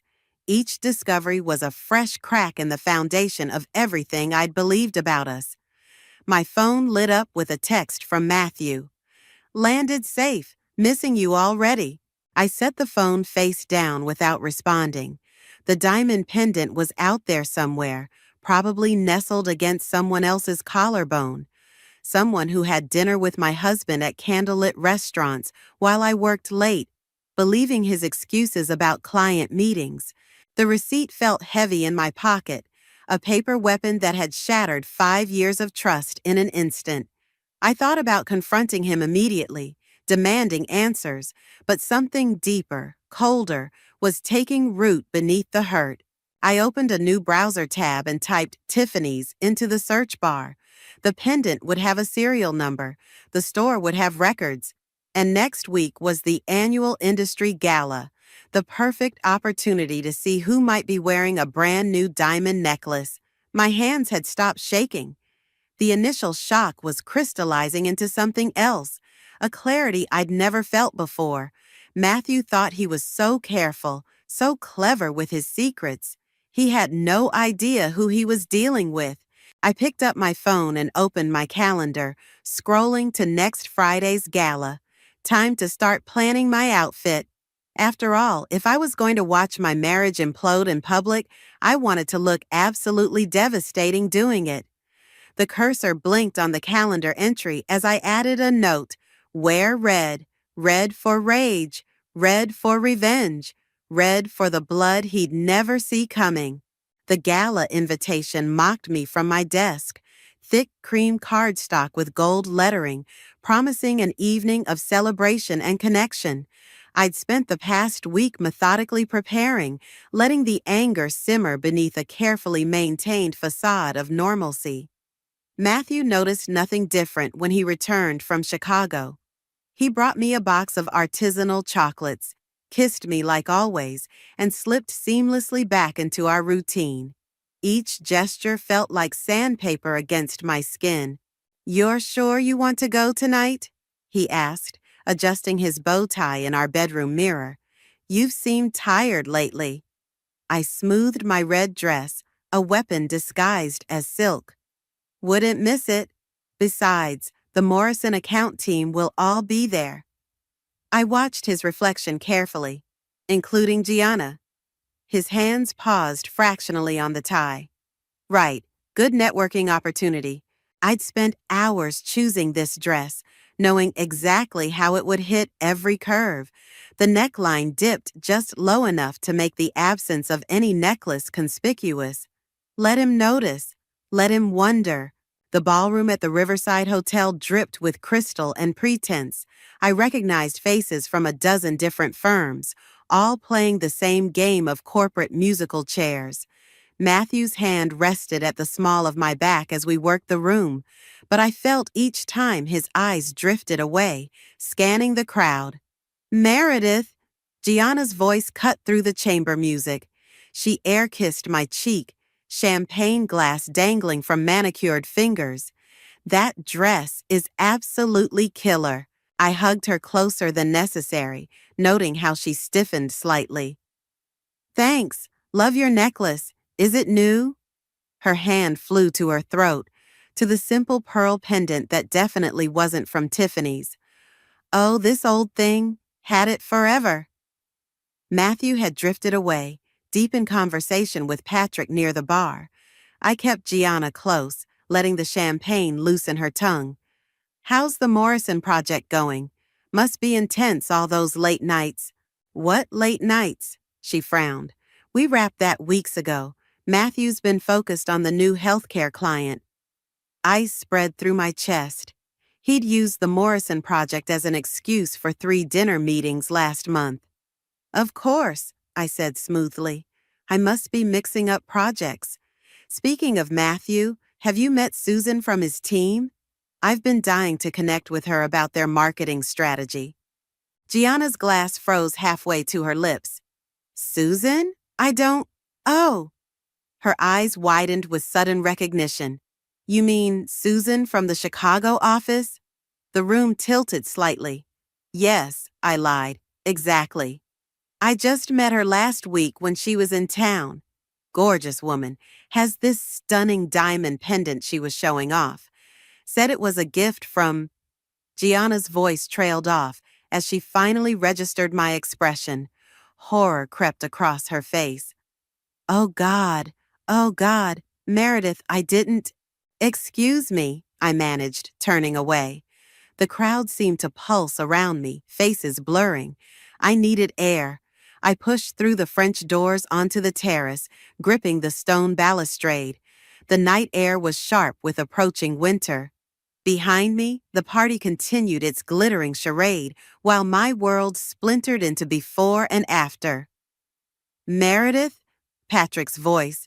I hadn't heard him follow me out. You okay? I turned, ready to brush him off, but stopped at his expression. He knew. Of course he knew. He and Matthew had weekly squash games, drinks after work. How many others knew? How long had I been the only one not seeing it? How long? My voice was barely a whisper. Patrick shifted uncomfortably. I shouldn't... How long? He wouldn't meet my eyes. Since the Chicago merger. About 8 months. 8 months. While I'd been planning weekend trips and talking about starting a family, Matthew had been building a whole separate life. Every kiss, every I love you, every shared moment had been a lie. I'm so sorry, Patrick started, but I cut him off with a laugh that sounded nothing like me. Don't be. I needed to know. I straightened my spine, letting the fury crystallize into purpose. And now I do. I walked back into the ballroom, my heels clicking against marble. Matthew was by the bar, checking his phone, probably texting her, Susan with her diamond pendant and her 8 months of secret dinners. He looked up as I approached, smile faltering at whatever he saw in my face. Everything all right? I took his champagne glass, draining it in one smooth motion.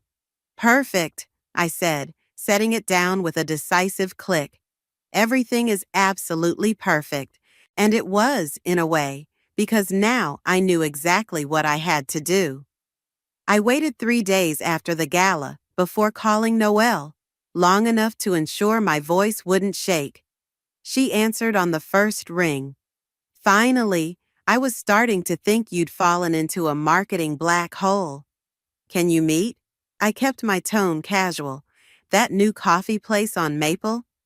There was a pause. Noelle had known me long enough to hear what I wasn't saying. Give me 20 minutes. The cafe was quiet for a Sunday morning. Noelle took one look at my face and ordered us both double espressos. We claimed a corner table, and I pulled out the Tiffany's receipt, now worn from constant handling. Her eyes widened as she read it. Oh, honey, that's not all. The words spilled out. The gala, Gianna's accidental revelation, Patrick's confirmation. Noelle listened without interrupting, her fingers white-knuckled around her cup. 8 months, she finally said. That absolute bastard. I need your help. I leaned forward. You handle background checks for your firm. I need to know everything about Susan from the Chicago office. Noelle set her cup down carefully. Are you sure that's the right move? Right? I laughed, the sound brittle. Nothing about this is right, but I need to know what I'm dealing with. No, you need to confront Matthew, or talk to a lawyer, or I need to understand exactly what he's built behind my back before I tear it down. The intensity in my voice made a nearby customer glance over. Noelle studied me for a long moment. This isn't you, Mare. The plotting, the revenge. You're better than this. Maybe I'm tired of being better. I pulled out my phone, showing her the hotel charges I'd found. While I was better, he was building a life with someone else. Being better just made me easier to fool. Okay, she held up her hands. But promise me you'll be careful. Whatever you're planning, just be careful. I nodded, not trusting myself to speak. Because the truth was, I didn't feel careful. I felt like a bomb with a lit fuse, counting down to detonation. Back home, I started my own investigation. LinkedIn revealed a Susan matching Gianna's description, recently promoted to regional director. Her profile showed she'd been in town the same weeks as Matthew's late meetings. Each confirmation was another twist of the knife. I was so focused on my screen that I almost missed the sound of keys in the door. Matthew was home early. Hey, beautiful. He dropped a kiss on my head. Working on a Sunday? I closed the laptop, forcing a smile. Just getting ahead on some things. My heart was racing, but not from fear, from anticipation. How was squash with Patrick? Good match. He's getting better. Matthew headed for the kitchen, but I caught the slight hesitation in his step. Really? Because I ran into him at the grocery store an hour ago. He seemed surprised you hadn't called to reschedule. The silence stretched for 3 heartbeats. Right, sorry. It was tennis with Mark today. I'm getting my days mixed up. I watched him pull out ingredients for dinner, his movements deliberately casual. Every lie now stood out like neon signs. How had I ever missed them? My phone buzzed. A text from Noelle. Found something. Call me ASAP. I need to take this, I told Matthew, heading for our bedroom. Work thing. I closed the door before calling Noelle. What did you find? It's not what I found. It's what I didn't find. Her voice was tense. There is no Susan in the Chicago office. Not now, not in the past year. But Gianna said Gianna met someone who called herself Susan. But whoever she is, she doesn't work for the company. The implications hit me like a physical blow. The lies went deeper than I'd imagined. Who was this woman? What else didn't I know? You still there? Yeah.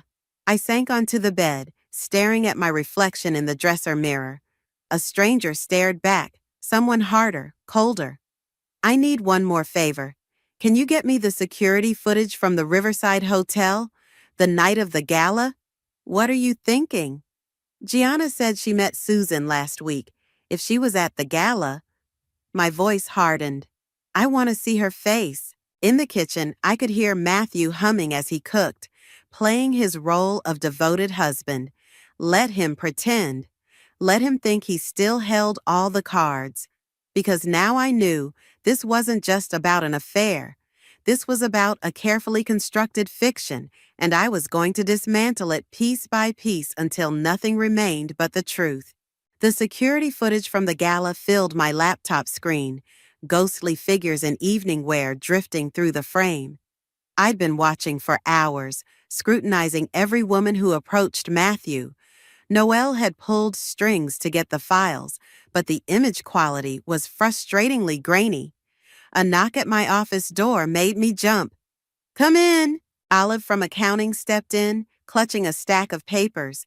Sorry to interrupt, but I need your signature on these expense reports. She paused, frowning at my screen. Is that the gala? I started to minimize the window, then stopped. Olive had been there that night. Actually, did you happen to notice a woman talking to Matthew?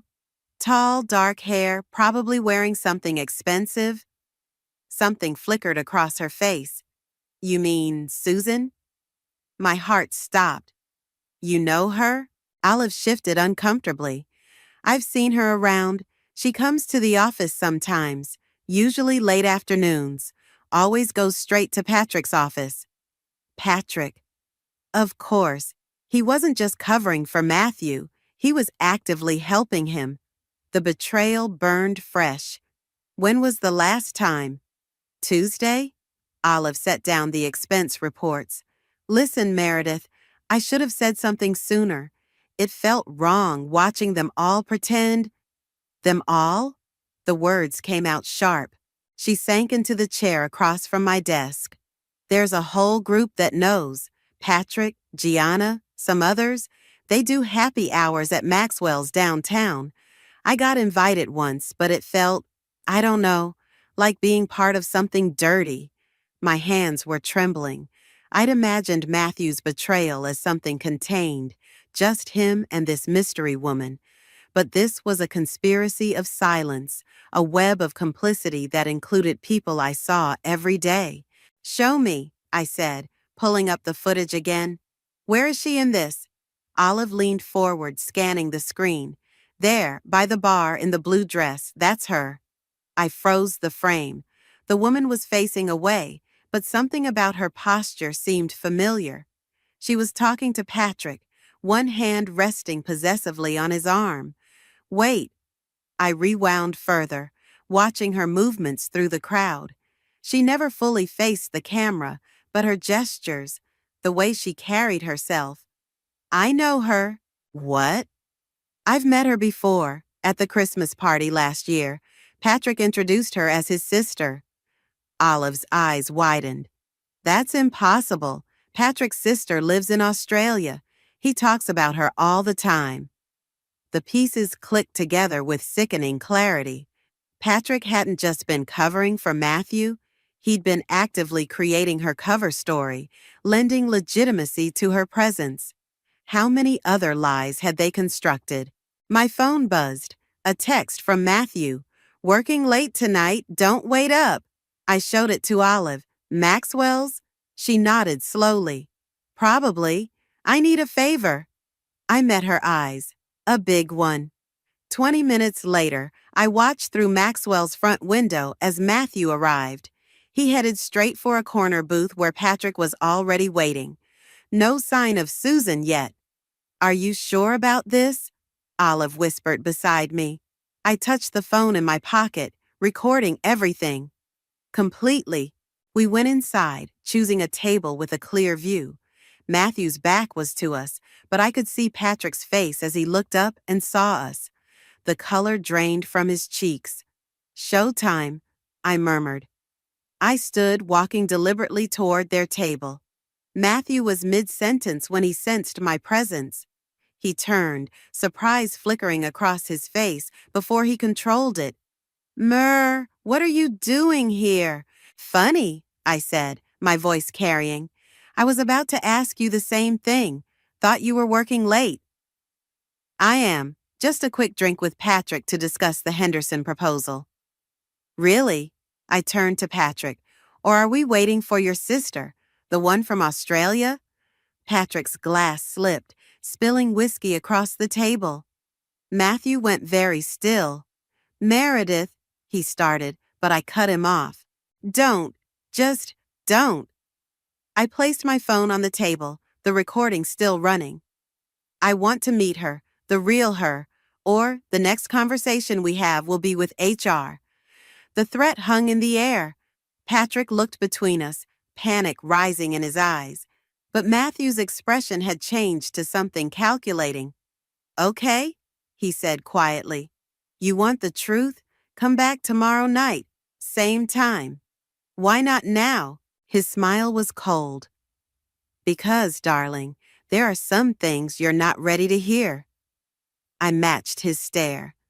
Tomorrow, then. Walking away, I could feel their eyes on my back. Olive waited by the door, concern etched on her face. But beneath the fear and anger, something else was growing. a fierce satisfaction, because tomorrow, finally, the masks would come off, and I was ready to face whatever truth lay beneath. I spent the day watching the clock, every minute crawling by like honey. Noelle called twice, but I let it go to voicemail. I couldn't handle her concern, her warnings about being careful. Careful was for people who still had something to lose. At 6, I left the office without saying goodbye to anyone. The autumn air had turned bitter, matching my mood. Maxwell's neon sign buzzed in the growing darkness, a red glow that seemed to pulse with my heartbeat.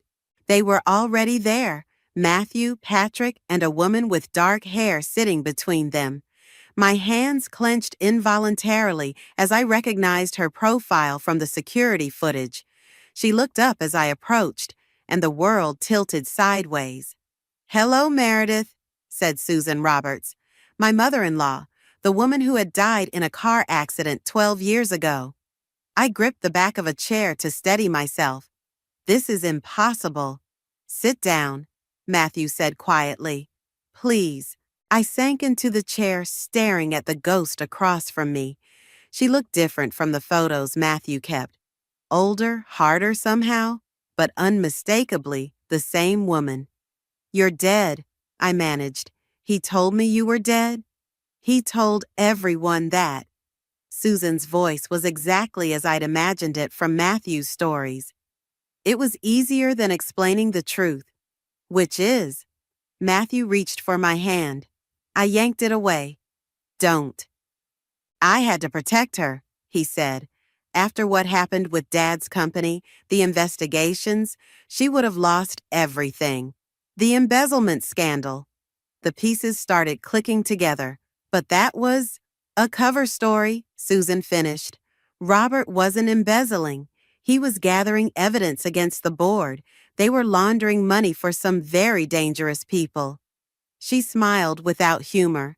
"Then he had his accident, and I knew I was next." My head was spinning. "So you faked your death?" "Matthew helped me disappear. New identity, new life. It was supposed to be temporary, just until we could prove what really happened. But the deeper we dug..." She shook her head. "Patrick's been helping," Matthew added. "His security clearance gives us access to records we need. We're close to having enough evidence to go public." "Close?" My laugh sounded hysterical even to me. "You've been close for 8 months, while lying to my face every day?" "I couldn't tell you," he pleaded. "It wasn't safe. If they knew you knew." "Shut up." I turned to Susan. "The necklace, was that some kind of signal?" She touched her throat where the diamond pendant hung. "A dead drop. The USB drive is inside. Next week's board meeting is our chance to finally expose everything." "How convenient." I stood up, my chair scraping back. "You know what I think? I think you're both lying. Again. I think this is just another story to cover up whatever's really going on." "Meredith, wait." Matthew reached for me. "Don't touch me." Several heads turned at my outburst. "You let me believe you were having an affair. You let me think I was crazy, paranoid, imagining things. Do you have any idea what that did to me?" "It was better than making you an accomplice," Susan said sharply. "Better than putting you in danger." "Better for who?" The tears I'd been holding back finally spilled over. "You got to play dead mother-in-law's spy games while I planned our future, while I talked about having children with a man who couldn't even tell me the truth about his own mother." Matthew's face crumpled. "I wanted to tell you so many times. But you didn't." I wiped my eyes roughly. "And now you never have to, because I'm done." "You can't leave," Susan said urgently. "Not now. If they think you know something, then what? They'll arrange an accident for me too?" I laughed bitterly. "Good luck explaining that one to your next wife, Matthew." I turned to go, but Susan's next words froze me in place. "They're already watching you. Have been since the gala. Your friend Olive, She doesn't work for accounting. She works for them. The room seemed to tilt again. Olive's convenient appearance, her helpful information, her eagerness to assist. You're lying. Check your phone, Patrick said quietly. The recording from last night? It's gone. She took it while you were in the bathroom. My fingers trembled as I pulled out my phone. The recording was gone. All my recent calls, texts, photos, erased. So what now? My voice sounded distant to my own ears. Now, Susan said, you sit back down, and we figure out how to keep you alive long enough to finish this. I sank back into my chair, looking at these familiar strangers around me. My husband, my dead mother-in-law, my friend the secret agent. Tell me everything, I said, and this time don't leave anything out. The safe house was a bland apartment in a forgettable building. I sat on a threadbare couch while Susan laid out files across the coffee table, bank statements, emails, surveillance photos, evidence of a conspiracy that had been growing under my feet like toxic roots. The board meeting is in 3 days, she explained. Once we present this, they'll have no choice but to. A knock at the door silenced her. 3 sharp raps, then 2 soft ones. Patrick's signal. But when the door opened, it wasn't just Patrick who entered. Noelle? My voice cracked. What are you doing here? She stepped inside, looking grimmer than I'd ever seen her. Cleaning up a mess. You should have stayed out of it, Mir. Understanding hit like a physical blow. You're one of them. Not exactly. She glanced at Susan. I'm FBI. Deep cover for the past 3 years, investigating the same people you are, until you started poking around and nearly blew everything. I looked at Matthew, who wouldn't meet my eyes. Did you know?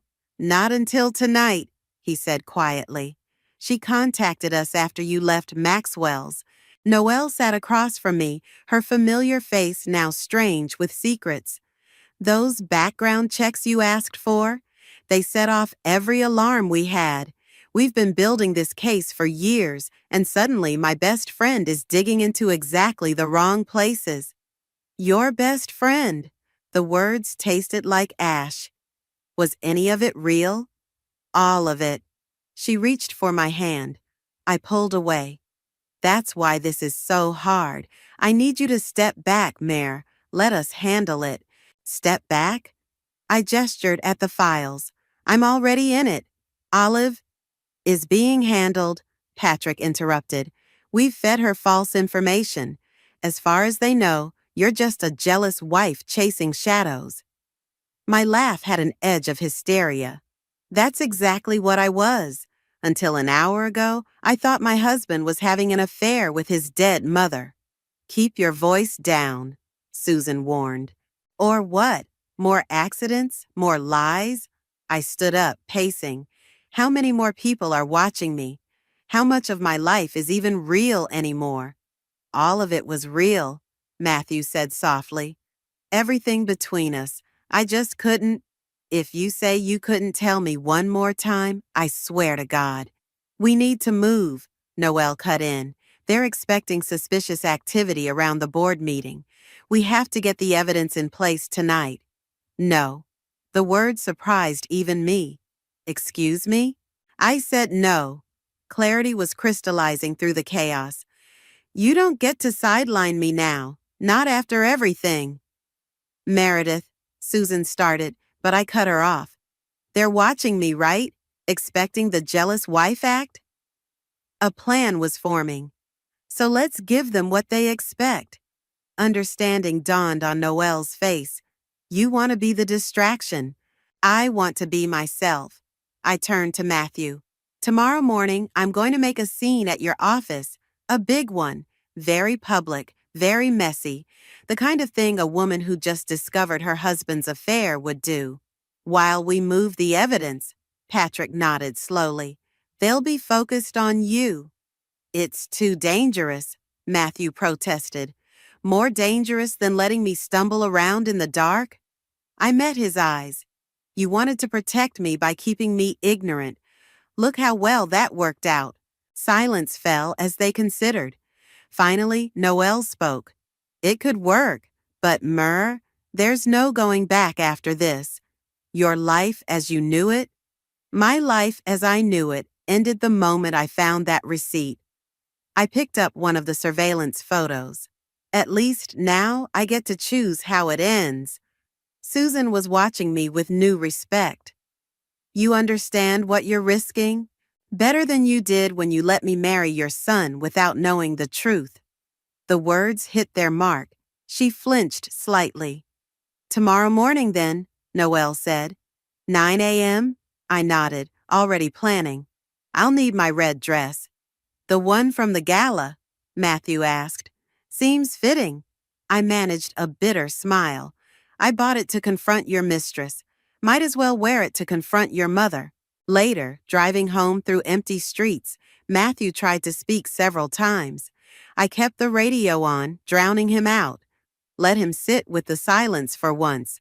My phone buzzed. A text from Olive. Drinks tomorrow? Need to talk about what happened at Maxwell's.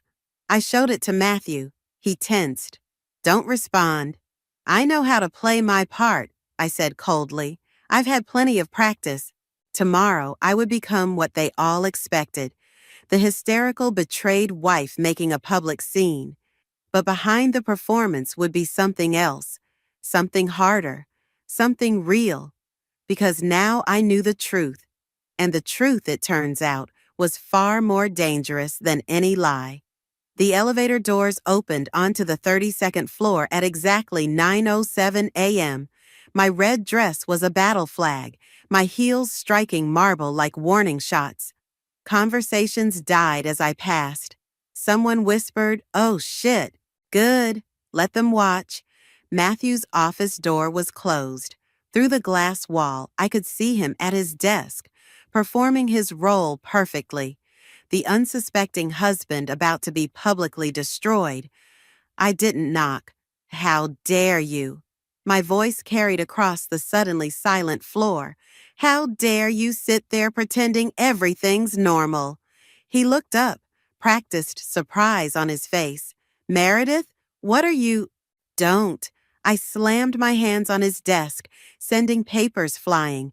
I know about her, about all of it. Movement in my peripheral vision. Olive appearing in the doorway, phone raised. Recording just as we'd predicted. This isn't the place, Matthew said, standing. Let's talk about this at home. Like we talked about the necklace?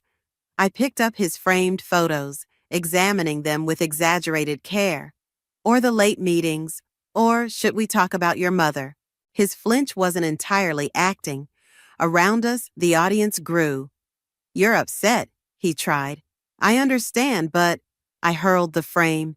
It shattered against the wall, glass tinkling like wind chimes. Someone gasped. Upset? I laughed, the sound raw. I'm way past upset, Matthew. I'm at the part where I burn everything down. Right on cue, Patrick appeared. Security's on their way. Meredith, you need to leave. Perfect timing. I rounded on him. Tell them about the happy hours at Maxwell's. Tell them what you've been helping him hide. Patrick's face drained of color, also not entirely acting. Behind him, I caught a glimpse of Noel slipping into the conference room where the board would meet in 20 minutes. Everything was proceeding exactly as planned, until Olive stepped forward. I think, she said quietly, we should all calm down and discuss this privately. Something in her tone made my skin crawl. This wasn't the script. Nothing left to discuss. I moved toward the door, but she blocked my path. Actually, her smile was razor sharp. I insist. The gun appeared so smoothly, it seemed to materialize in her hand. Gasps and screams erupted as people scrambled back. Inside, she gestured to the conference room with the weapon. All of you. My heart hammered as Matthew and Patrick flanked me, moving slowly toward the door. This wasn't part of the plan. Noel was in there, vulnerable, with the evidence. The conference room was already occupied. 3 men in suits stood around the table. In the corner, Noelle knelt with her hands zip-tied, a bruise darkening her cheek. "Quite a performance," one of the men said, examining a USB drive, the one from Susan's necklace. "But ultimately unnecessary. We've been ahead of you the whole time." "Not quite." The voice came from behind us. Susan stood in the doorway, her own weapon trained on Olive. "Drop it." Olive's laugh was cold. "Or what? You'll shoot me in front of all these witnesses? They're still filming, you know." She nodded toward the glass walls where horrified faces pressed against the windows. "They're filming exactly what we wanted them to film," I said, understanding finally clicking. A disgruntled wife's meltdown or a terrorist attack on a corporate office. The men in suits tensed. Outside, sirens wailed in the distance. "FBI!" The shout preceded a dozen agents flooding the floor. "Everybody down!" Chaos erupted. Olive spun toward Susan, but Matthew was faster. He tackled her as the gun went off, the bullet shattering the glass behind us. I dropped to the floor as agents swarmed in, their weapons drawn. "Clear!" someone shouted. "Suspects in custody." Hands helped me up. Noelle, now free, pulled me into a fierce hug. "You okay?" I nodded, watching as agents led away the men in suits. Olive was being cuffed, her cold mask finally cracking. "The evidence?" I asked. "Safe." Noelle smiled grimly. The real USB drive was never in the necklace. That was just to make them show their hand. Matthew approached slowly, uncertainty in his eyes. Blood trickled from a cut on his forehead where he'd hit the ground. "I'm sorry," he said softly, "for all of it." I looked at him, really looked at him, past the lies and secrets, past the pain and betrayal. He'd tried to protect me by keeping me in the dark. But when it mattered, when the choice was between his secrets and my safety, he'd chosen me. "I know," I said, "but we're not done talking about this." "No," he agreed, "we're not." Outside the shattered windows, morning sun painted the city gold. Sirens faded into distance, and in the wreckage of my carefully constructed life, I felt something unexpected taking root. Not forgiveness, not yet, but possibility. The hotel suite felt too large, too quiet after the chaos. I stood at the window, watching police lights pulse against neighboring buildings while FBI agents processed statements 12 floors below. "Tea?" Susan offered from behind me. "Something stronger."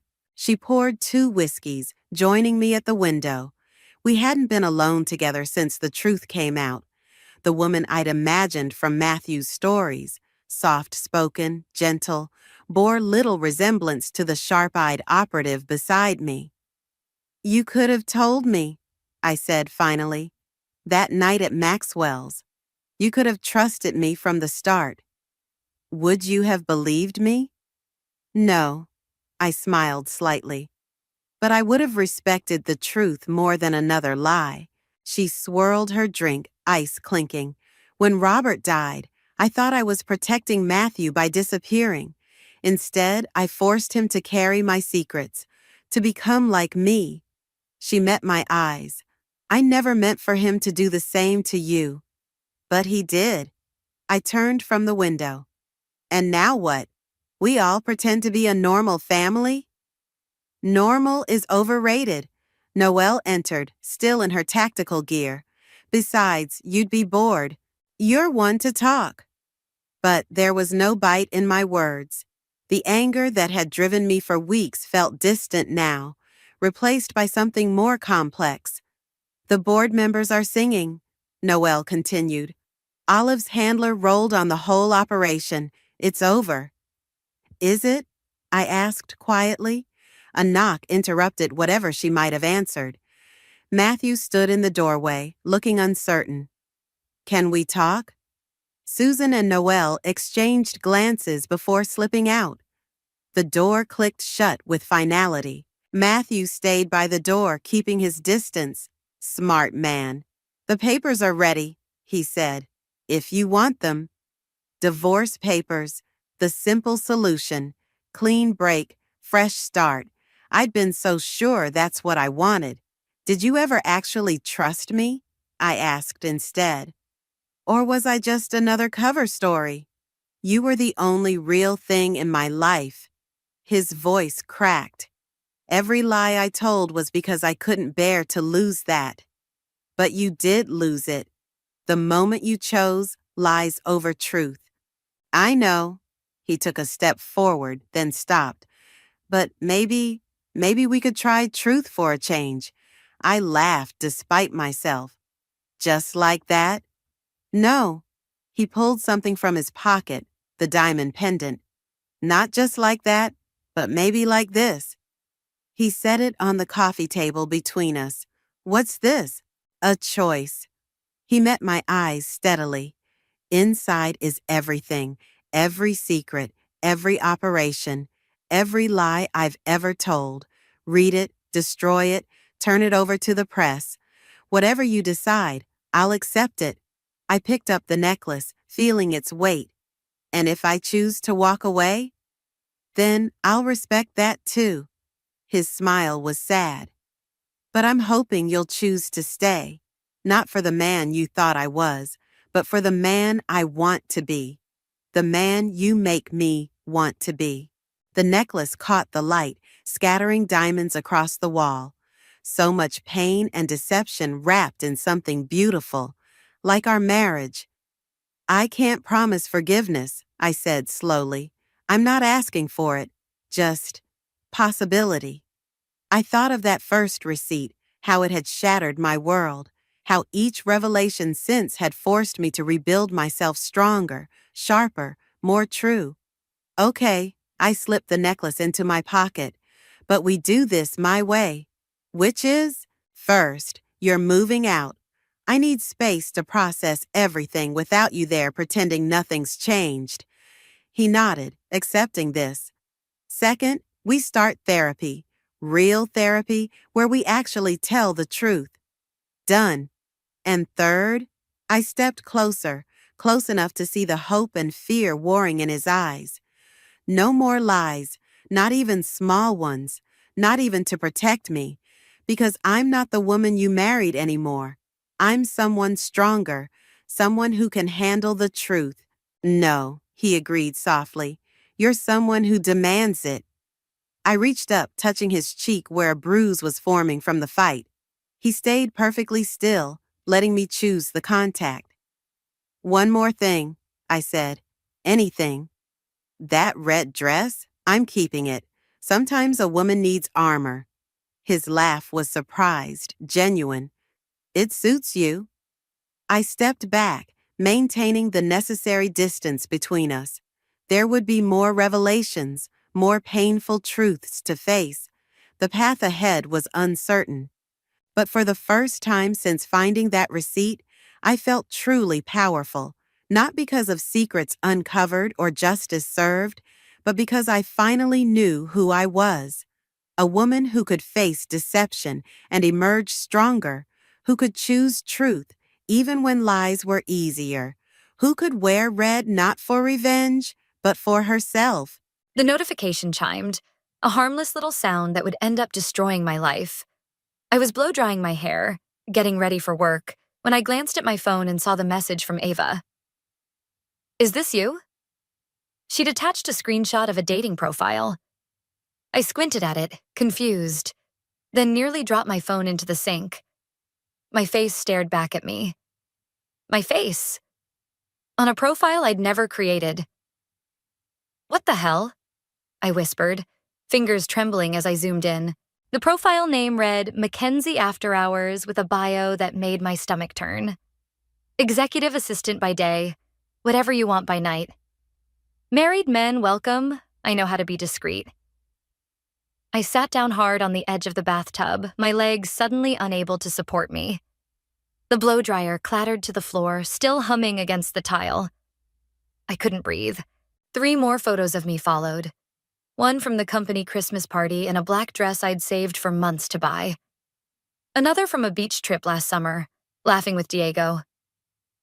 The third was from my Instagram, me at my desk, captioned with a joke about needing more coffee. I called Ava immediately. "Where did you find this?" My voice sounded strange, like it belonged to someone else. "London sent it to me. She said she was on this app and recognized you." "London? Freya's friend. My boss's wife's friend." "I didn't make this profile," I said. "Someone's using my pictures." "I figured," Ava said. "It seemed way off-brand for you." "But Mac, it's been active for weeks. London said she's seen conversations from this account." The bathroom suddenly felt too small. I walked to the bedroom where Diego was still sleeping, his dark hair messy against the pillow, one arm flung across what had been my side of the bed minutes earlier. "What conversations?" I whispered, moving to the hallway. "Flirty ones. With married men. Including..." She hesitated. "Including who, Ava?" "Flynn. My boss. My married boss. Married to Freya." "That's impossible," I said, but even as the words left my mouth, pieces started clicking into place. The strange looks from coworkers, Flynn's sudden coolness toward me after months of mentoring. The way Freya had watched me at the office party last week, her eyes following me across the room. "I need to see these conversations," I said. "London's sending them to me now. I'll forward everything." I ended the call and leaned against the wall, trying to think through the fog of panic. Who would do this? Who had access to my photos? Who would want to destroy my reputation this way? The bedroom door opened and Diego appeared, rubbing sleep from his eyes. "Everything okay?" "I heard you talking." I showed him my phone wordlessly, watched his expression change as he scrolled through the screenshots. "What the hell, Mackenzie?" His voice hardened. "Is this real?" "Of course not." I grabbed the phone back. "Someone made this profile using my pictures. I would never..." "Then why does it have conversations from you? With your boss?" He was fully awake now, eyes narrowed. "What? Let me see." I hadn't gotten to those yet. Diego pulled up his own phone. "London sent these to me an hour ago. I was hoping you'd have an explanation." My heart stopped. London had sent these to Diego? Before Ava even told me? The messages were there on his screen. Explicit. Unmistakable. My profile picture next to words I'd never written, arranging meetings I'd never attended with my boss. "Diego, this isn't me. Someone set me up." His face had gone cold in a way I'd never seen before. "I've been watching you work late for months, taking calls at odd hours. I trusted you." Because there was nothing to distrust. Flynn's been mentoring me for the executive program. You know how important that is to me. Apparently not as important as sleeping with him. "I'm not sleeping with anyone but you." My voice rose, desperation clawing at my throat. Diego was already pulling a duffel bag from the closet. "I need some time. I can't do this right now." "Do what? Believe me? Trust me? After 3 years together, you think I'd do this?" He stuffed clothes into the bag without looking at me. "The messages go back 2 months, Mackenzie. They're detailed. They mention things about the office only you would know." I felt like I was drowning. Someone is framing me. It has to be Freya. She's always hated me. Diego zipped the bag closed. "Freya? Flynn's wife? Why would she pretend you're sleeping with her husband?" "I don't know yet, but I'm going to find out." He walked past me toward the door. "Call me when you're ready to tell the truth." The apartment door closed behind him with a soft click that somehow hurt more than if he'd slammed it. My phone buzzed with Ava's forwarded messages. More screenshots, more evidence of things I'd never done. I scrolled through them, nausea rising in my throat, until I saw something that made everything click. A tiny detail in one of the messages. A reference to Freya's favorite restaurant, one she'd mentioned in passing at a company event months ago. Only someone close to Freya would know that. Someone who wanted to destroy me. I grabbed my keys. I needed to confront Freya before this spread any further. As I rushed out the door, my phone buzzed again. A text from Flynn. "We need to talk. My office, 9 a.m. sharp." The office felt different as I walked in. like everyone knew something I didn't. Conversations stopped when I passed. Eyes followed me, then darted away when I looked back. I kept my chin up, clutching my coffee cup so tightly I was surprised it didn't shatter. 9 o'clock, Flynn's office, 20 minutes to go. Ava intercepted me at my desk, her eyes wide with concern. "Are you okay? You look like hell." "Diego left this morning," I said, my voice flat. "After seeing those messages." "Oh, Mac." She squeezed my arm. "He'll come around once he realizes you were set up." "Will he? Because right now I'm not sure anyone believes me." I glanced around the office, including Flynn. "What did he say in his text?" "Just that we need to talk, which is corporate speak for you're screwed." I dropped my bag under my desk. "I need to see Freya before I meet with him." "Freya's here?" Ava looked surprised. "She never comes to the office." "Exactly, but her car is in the parking garage. I recognized the vanity plate." I'd spent the entire train ride to work obsessing over why Freya would frame me. We'd always been cordial, professional, even friendly at company events. She'd never given any indication she saw me as a threat. "I need to find her before my meeting," I said, standing up. "Cover for me?" Ava nodded, but her expression was troubled. "Just be careful, okay? This whole thing feels calculated." I found Freya in the executive lounge, perched on a leather sofa with a tablet in her lap. She looked up when I entered, her face a perfect mask of polite surprise. "Mackenzie, good morning." "Why did you do it?" I asked, keeping my voice low despite the empty room. She tilted her head slightly. "Do what, exactly?" "Create a fake dating profile with my pictures. Pretend to be me. Send messages to your husband." Freya set her tablet aside, her movements deliberate.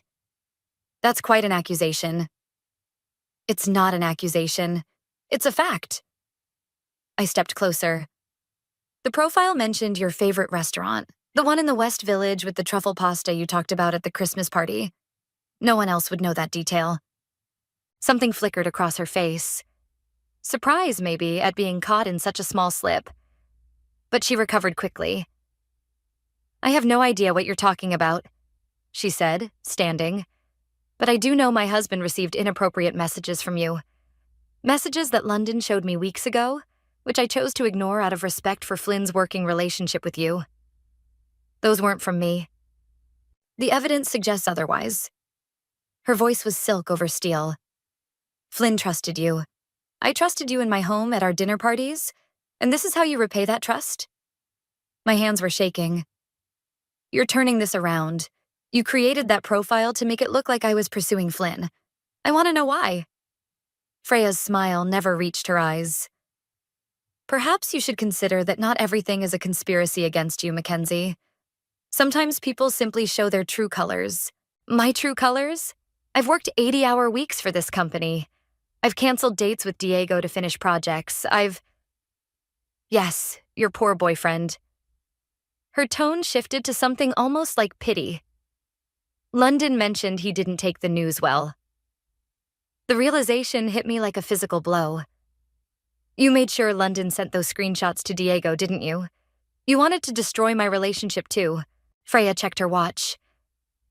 "I believe you have a meeting with my husband in 5 minutes. I wouldn't keep him waiting." I wanted to scream, to grab her by the shoulders and shake the truth out of her. Instead, I took a deep breath. "This isn't over," I said quietly. "For you? I think it might be." She picked up her tablet and walked past me, the scent of her expensive perfume lingering in the air. Flynn was waiting when I arrived at his office, his face unreadable as he gestured for me to sit.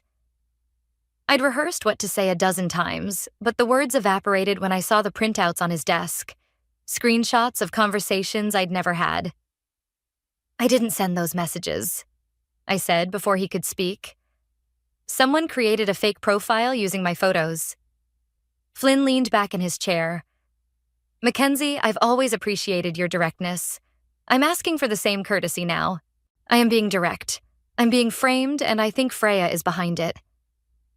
His expression hardened. You're accusing my wife of creating a fake profile to impersonate you? To what end? I don't know yet, but those messages aren't from me. Flynn pushed the papers toward me. These contain references to conversations we've had in this office. Private conversations about the executive program, about your career goals. Things only you and I would know. My stomach dropped. That's not possible. It's right here. He tapped the page. Details about the London expansion I mentioned to you last month. Information about the Harrison account that hasn't been made public.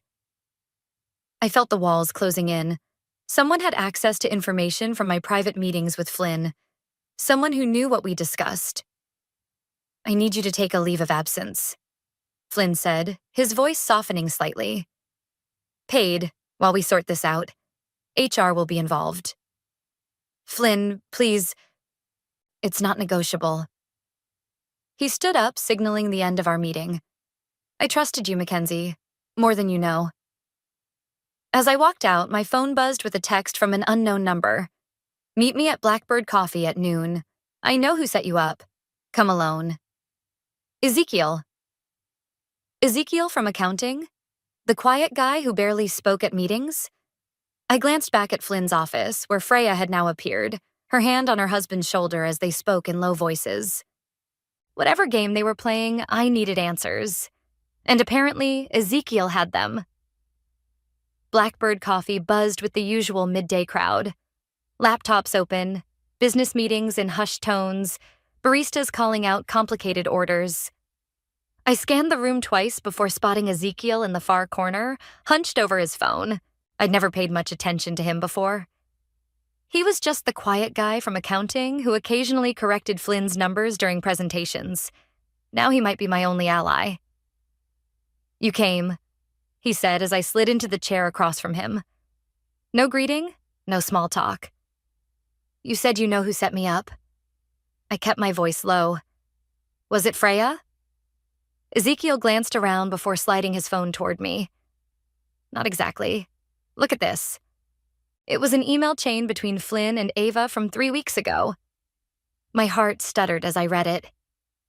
Where did you get this? I asked, my mouth dry. I handle the executive expense reports. Flynn accidentally forwarded this to me when submitting a receipt. He tapped the screen. Keep reading. The emails discussed me. My performance, my potential, and my inappropriate attachment to Flynn. Ava had written that I talked about Flynn constantly, that I stayed late hoping to catch time alone with him. This is bullshit, I whispered. Ava would never say these things about me. She did. Ezekiel's face remained impassive. And there's more. She's been feeding information to Freya for months. Details from your conversations, things you've told her in confidence. The coffee shop suddenly felt too warm, too crowded. Ava, my friend. The person I'd trusted most at work. The one I'd confided in just this morning. Why would she do this? The executive program. Ezekiel took his phone back. You're not the only one who wants that promotion. Ava's been gunning for it too. I thought back to all our conversations about work, about Flynn. How Ava always seemed interested in my meetings with him, always asked for details. I'd thought she was being supportive. But the dating profile, that was Freya's idea, from what I can tell. Ava just provided the ammunition. My hands were shaking. I clasped them together under the table. How do you know all this? Something flickered across Ezekiel's face. Discomfort, maybe. I notice things. People don't pay attention to the quiet guy from accounting. They talk around me, leave their computers unlocked. Why are you helping me? He hesitated. They did something similar to my sister at her company. She never recovered professionally, never even knew who was behind it. I studied his face, looking for any sign of deception. Found none. I need proof, I said finally.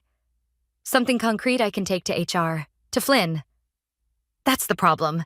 They've been careful. The profile was created using a VPN. The messages came from burner accounts. Then what am I supposed to do? Just let them destroy my career? My relationship? My voice cracked on the last word. Diego still wasn't answering my calls. Ezekiel leaned forward. You need to beat them at their own game. Set a trap. What kind of trap? Feed Ava false information, something significant that would only come from you, then wait to see where it goes. It was so simple it might actually work. I felt the first flicker of hope since this nightmare began. I need to think about this, I said, standing up. Thank you, Ezekiel. He nodded once, already turning back to his phone. Be careful who you trust, Mackenzie. Outside, I checked my messages. 3 missed calls from Ava. Nothing from Diego. I walked aimlessly for a while, trying to process this new betrayal. Ava, who'd held my hair back when I got food poisoning at the company retreat. Ava, who'd helped me pick out the dress for my first date with Diego. Ava, who'd apparently been sabotaging me all along. My phone rang again. Ava. This time, I answered. Where are you? She asked. I've been worried sick.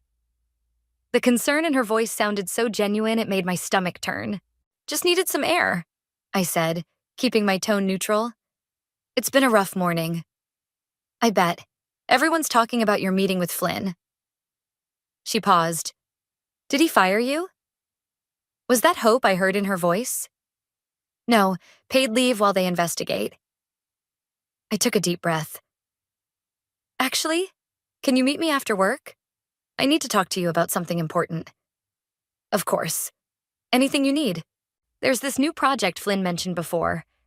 Everything happened. Something big with the Singapore office. The lie came surprisingly easily. I think it might be my way back in. Singapore? He never mentioned that in the executive briefings. It's still confidential. I'll tell you more tonight. I ended the call and leaned against a building, suddenly exhausted. The trap was set. Now I just had to wait. My phone buzzed with a text from Diego. I'm coming by to get more of my things. Will you be home later? No. How are you? No, let's talk. Just logistics for our unraveling life. I typed back, yes. Please let me explain everything. His response came quickly. There's nothing to explain. London showed me more messages today. Things you couldn't possibly know unless you were involved with Flynn. London again. Always London. Something clicked in my mind. I'd only met London twice at company events, but both times she'd been glued to Freya's side. They were supposedly old friends, but what if there was more to it? What if London wasn't just Freya's messenger, but her partner in this setup? I pulled up London's Instagram profile, scrolling through months of posts. There, a photo from 6 months ago. London and Freya at a tech conference, arms around each other. The caption, working with my favorite person, your power couple, so behind the scenes, working together? Freya didn't work. She was a socialite, a charity board member, unless this was her work. Unless destroying me was just their latest project. I took a screenshot and sent it to Ezekiel with a question. What if they've done this before?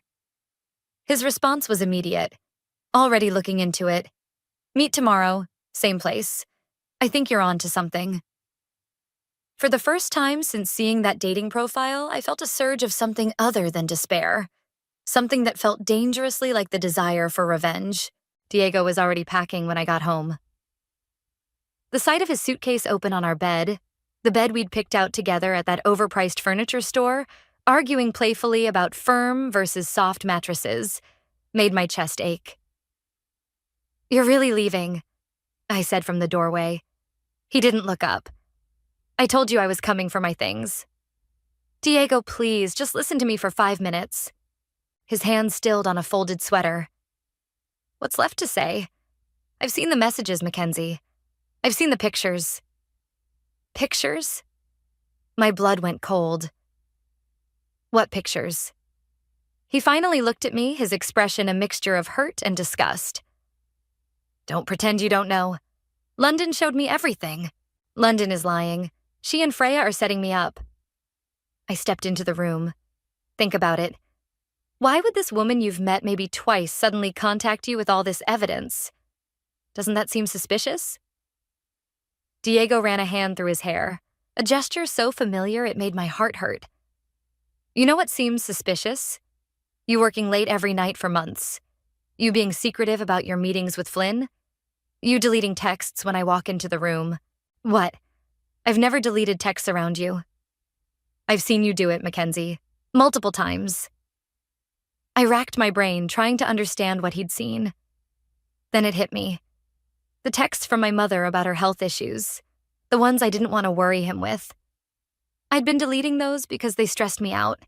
Not because I was hiding an affair. That wasn't... I started. But Diego cut me off. Save it. I'm done with the lies. He zipped the suitcase closed with finality. I just need to know one thing. Was it worth it? Throwing away 3 years for a promotion? The injustice of it burned in my throat. I didn't throw away anything. I'm being framed, and you're too stubborn to even consider that possibility. Right. Everyone's conspiring against you.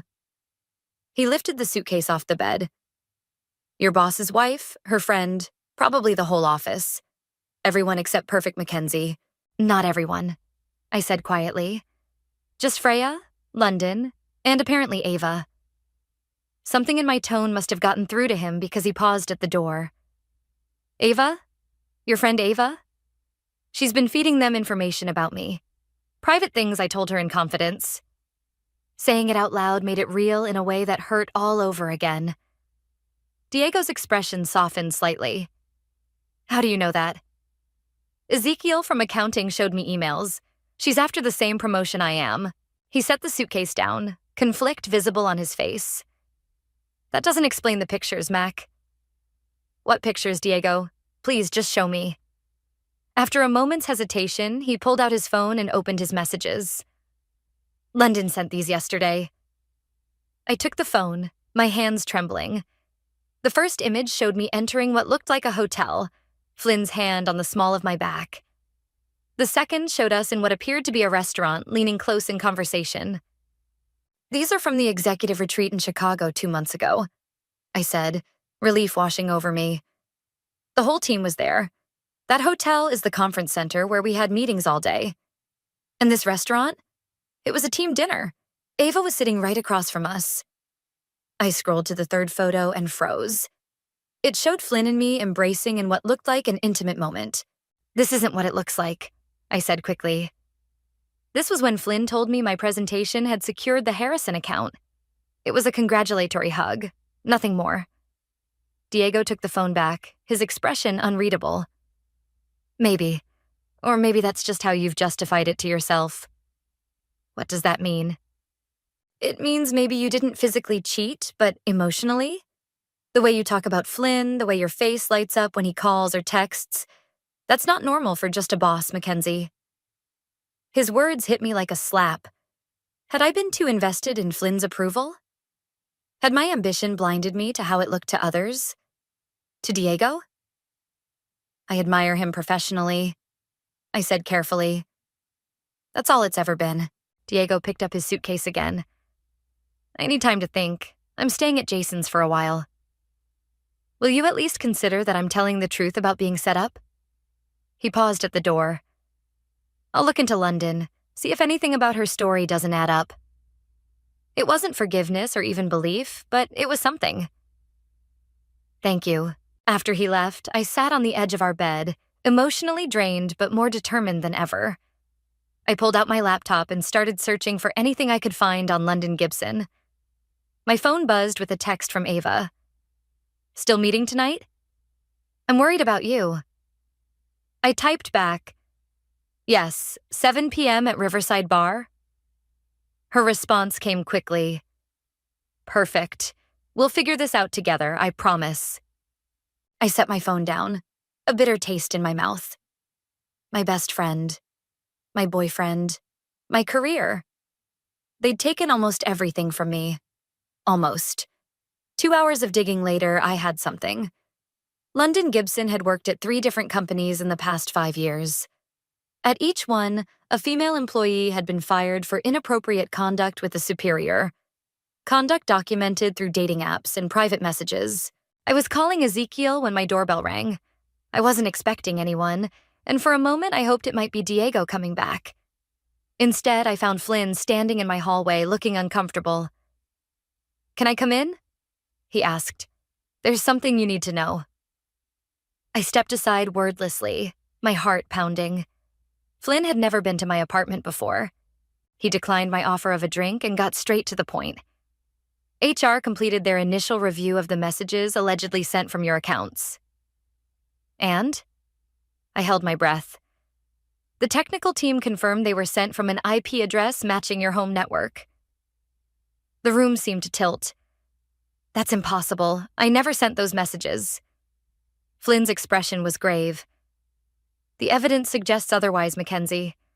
Unless someone else has been using your home internet." A cold realization washed over me. Someone else had been in my apartment. Someone with access. "Diego," I whispered. "Diego has been here every night." Flynn raised an eyebrow. "You think your boyfriend is framing you for having an affair with me? Why would he do that?" "Not Diego," I said, my mind racing. "Someone else. Someone who's been here when I wasn't." I thought about all the times Ava had stopped by to water my plants when Diego and I were out of town. How she had a spare key for emergencies. How she wanted my promotion. Flynn was watching me closely. "The board is meeting tomorrow to discuss next steps. If you have any evidence that someone else is behind this, now's the time." "Tomorrow?" I echoed. "That's not enough time. It's all I could get you." He moved toward the door, then hesitated. "For what it's worth, I want to believe you, Mackenzie." After he left, I checked the time. 6:30 p.m., 30 minutes until I was supposed to meet Ava. I texted Ezekiel. "Need to move faster. They're using my home network to frame me. Board meeting tomorrow." His response was immediate. "Don't confront Ava yet. We need more proof. I'm working on something big." But I was done waiting. Done being reactive. If Ava wanted to play games, I'd show her I could play too. I grabbed my keys and headed out, a new plan forming. Tonight, I'd get my so-called friend to reveal her true colors, and I'd make sure I had proof when she did. Riverside Bar hummed with after-work energy, clinking glasses, bursts of laughter, the low murmur of conversations meant to stay private. I arrived early and chose a corner table with my back to the wall, where I could see the entrance. The server brought me a gin and tonic I had no intention of drinking. I placed my phone face up on the table, the voice recorder app running. Not admissible in court, maybe, but enough to convince Flynn and HR of the truth. Ava arrived at 7:05, scanning the room with a concerned expression that looked so genuine it made my stomach turn. 3 years of friendship, and I'd never once suspected she was capable of this level of betrayal. "There you are," she said, sliding into the seat across from me. "God, you look terrible." "Thanks," I said dryly. "It's been a rough couple of days." She reached across the table and squeezed my hand. "I can't believe they put you on leave. The whole office is talking about it. I bet they are," I thought, but kept my expression neutral. "Flynn came to my apartment today. Apparently the messages to him came from my home network." Ava's eyes widened. "That's impossible. Unless..." She hesitated. "Unless what? Unless someone has been using your Wi-Fi? A neighbor, maybe?" I took a calculated risk. "Or someone with a key to my apartment." Something flickered across her face. Alarm, quickly masked. "Who has keys besides you and Diego?" "Just you," I said, watching her carefully. "For plant watering emergencies, remember?" She laughed, but it sounded forced. "Are you seriously suggesting I snuck into your apartment to send dirty messages to Flynn from your network? That's insane, Mac." "Is it? Because someone did exactly that." Ava took a long sip of her drink, her eyes never leaving mine. "Look, I know you're desperate for an explanation, but this conspiracy theory is a stretch. Even for you. Even for me?" I repeated. "What does that mean?" She sighed, setting down her glass. "It means you've always had a flair for drama. Remember when you thought the creative team was stealing your ideas? Or when you were convinced Flynn was going to fire you for that typo in the quarterly report? That's different. Is it? Because from where I'm sitting, it looks like you're creating elaborate explanations instead of facing facts. What facts? I leaned forward. The fact that someone created a fake dating profile with my pictures? The fact that someone sent messages from my home network when I wasn't home? The fact that you've been obsessed with Flynn since he started mentoring you, she countered. The fact that you talk about him constantly, cancel plans to work late with him, light up like a Christmas tree whenever he texts you. Her words echoed Diego's so closely it felt rehearsed. Had they been talking behind my back? I'm ambitious, I said carefully. That doesn't mean I'm sleeping with my boss. No one's saying you are, but maybe there's a line between ambition and obsession that you've been blurring. I took a deep breath, reminding myself of the plan. I needed her to incriminate herself, not derail me with psychological warfare. You know what? Maybe you're right. I slumped slightly, letting defeat creep into my voice. Maybe I have been too focused on impressing Flynn. Ava's posture relaxed, sensing victory. It happens, especially with mentor relationships. The Singapore project was going to be my big break, I continued, laying the bait. Flynn said it could fast-track me to the executive team. Interest flashed in her eyes. You mentioned that earlier. What exactly is this project? A new regional headquarters. Flynn wants someone to relocate there for 6 months to get it running. He was considering me before all this. 6 months in Singapore? Ava leaned forward. That's a huge opportunity. It would have been. I sighed dramatically. Now it'll probably go to someone else. Did Flynn mention any other candidates? And there it was. The real Ava, hungry for advantage, calculating her next move. He mentioned a short list. I don't remember everyone on it. Was I on it? She asked, trying to sound casual and failing miserably. I hesitated just long enough to make her squirm. I think so, near the bottom. Her smile tightened. Well, maybe things happen for a reason. Maybe this is the universe course-correcting. What's that supposed to mean? Just that maybe the position should go to someone who's earned it through hard work, not through other means. The implication hung in the air between us. I felt a surge of anger so intense my vision blurred at the edges. You think I slept my way to the top of that list? Ava shrugged. I'm just saying the evidence doesn't look good. Those messages, the dating profile, the late nights, where there's smoke. There's a fire, I finished. Or someone with a match. Her expression hardened. Careful, Mackenzie. Accusations like that can damage relationships. Permanently. Is that a threat? It's advice, from a friend who cares about you. She glanced at her watch. I should go. Early meeting tomorrow. With the board, I thought. About me. One more thing, I said as she gathered her purse. How well do you know London? Ava froze for a split second, just long enough to confirm my suspicions. Flynn's wife's friend? I've met her a few times at company events. Why? Just curious. She seems to be at the center of all this, sending screenshots to Diego, to you, to Freya. Maybe she's just being a good friend to Freya. Ava stood up. Get some rest, Mac. You look like you need it. As she walked away, my phone buzzed with a text from Ezekiel. Don't go home. Your apartment isn't secure. Meet me at the office now. Bringing London's laptop. You need to see this. I stared at the message, adrenaline surging through me. How had Ezekiel gotten London's laptop? And what had he found? I threw cash on the table and headed for the door, only to stop short at the sight of Ava outside, huddled in intense conversation with someone in a parked car. London. I ducked back inside and exited through the kitchen, heart pounding. Whatever game they were playing, it was bigger and more coordinated than I'd imagined. And tomorrow, the board would decide my fate based on evidence planted by people I'd trusted, unless I could stop them tonight. The office building was eerily quiet after hours, emergency lights casting long shadows across the lobby. The security guard nodded as I badged in. He knew me from all my late nights. If only those extra hours had bought me some loyalty when it mattered. I took the elevator to our floor, my reflection in the polished doors looking haggard and unfamiliar. When had I last slept properly? Eaten something that wasn't coffee or anxiety? Ezekiel was waiting in the conference room, his laptop open, a sleek MacBook beside it that I assumed was London's. "How did you get her computer?" I asked without preamble. "She left it in her car. I borrowed it." His expression remained neutral, as if breaking into cars was a normal Tuesday activity.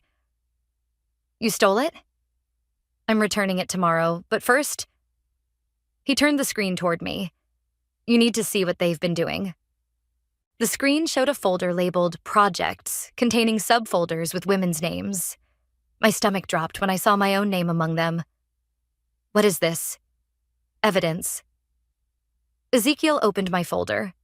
Inside were all the fake dating profile screenshots, the manufactured conversations with Flynn, photos of me from social media, and a document titled McKenziePlan.docx. My hands shook as I opened it. The document outlined a detailed strategy for discrediting me professionally and personally, with a timeline stretching back 3 months. Every move had been calculated. When to plant seeds of doubt with Diego, when to approach Flynn with concerns, when to escalate to HR. I couldn't find words strong enough. "Premeditated character assassination," Ezekiel supplied. "And you're not the first." He clicked back to the main folder and opened another name. Vanessa. Similar contents. Different woman. Then Julia. Then Rebecca. 5 women in total, he said quietly. All rising stars in their companies, all accused of inappropriate relationships with male superiors, all discredited and fired. But why? What did they get out of this? Ezekiel pulled up a spreadsheet. Money. After each woman is removed, London's consulting firm is hired to repair the company culture and implement anti-harassment training. 6-figure contracts every time. And Freya? Silent partner. She provides access to high-level executives through her social connections. They split the profits. What about Ava? Promised the promotion you were in line for, plus a finder's fee for identifying you as a target. The betrayal burned fresh. I'd helped Ava practice for her interviews, celebrated her successes, held her hand through breakups. And all along, she'd been plotting my downfall. We need to take this to Flynn, I said, reaching for my phone. Ezekiel caught my wrist. Think, Mackenzie. Flynn's married to Freya.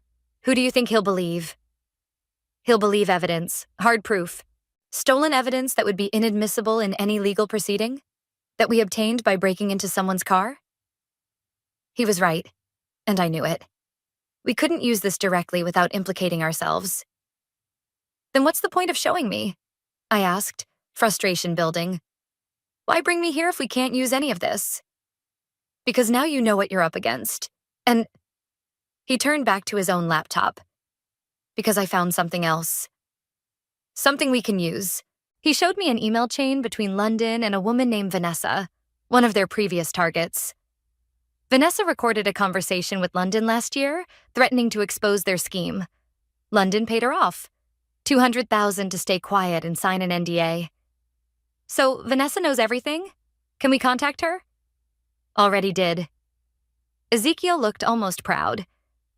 She's willing to talk, but only in person. She's scared of legal repercussions from breaking the NDA. Hope flickered, then faltered.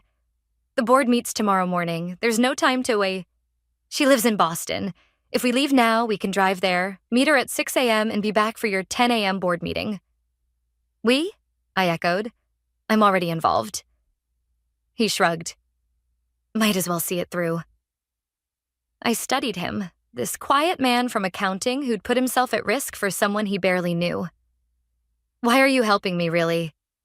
Something shifted in his expression, a crack in his usual composure. I told you about my sister.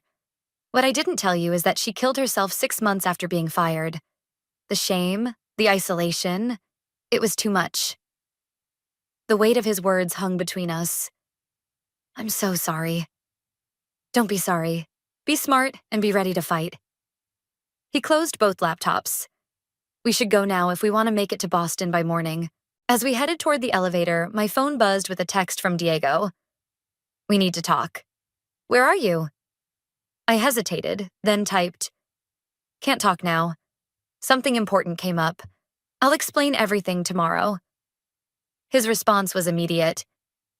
"There might not be a tomorrow for us if you keep avoiding this conversation." The words stung, but I didn't have time for emotional negotiations. Not when my entire future hung in the balance. "I'm fighting for the truth, Diego. Either trust me on that, or don't." I turned my phone to silent as we reached the parking garage. Ezekiel's car was small and meticulously clean, just like him. "Ready?" he asked, keys in hand. I nodded, pushing thoughts of Diego aside. "Let's go get our witness." As we pulled out of the garage, I spotted a familiar car parked across the street, Ava's red Prius. She was watching the building, probably waiting to see if I'd show up after our meeting. "Duck down," I told Ezekiel. "We're being watched." He complied without question, accelerating past her car before she could spot us. "She'll know we were here," I said once we were clear. "Security keeps logs of who badges in after hours." "Then we better make this trip count," Ezekiel replied grimly. "Because tomorrow it's all or nothing." I leaned back against the headrest, exhaustion warring with determination. 4 hours to Boston, 2 hours with Vanessa, 4 hours back. Then the board meeting that would either salvage my career or end it permanently. No pressure. The boardroom felt like a courtroom as I walked in. 12 pairs of eyes tracking my entrance, expressions ranging from curiosity to outright hostility. Flynn sat at the head of the table, Freya beside him, her hand resting possessively on his arm. Ava was there too, seated among the executives like she belonged. I was 10 minutes early, but they were all already waiting. An ambush then. "Mackenzie," Flynn said, his voice carefully neutral. "Thank you for joining us." I took the only empty seat directly across from Freya. Her smile was razor-thin, victorious. She thought this was over. "Before we begin," Flynn continued, "I want to clarify that this is not a formal disciplinary hearing. We're here to discuss the situation and determine next steps." Translation: "We've already decided you're guilty. We're just debating the punishment." "I appreciate that," I said, keeping my voice steady. "And I appreciate the opportunity to present my side." Freya's smile faltered slightly.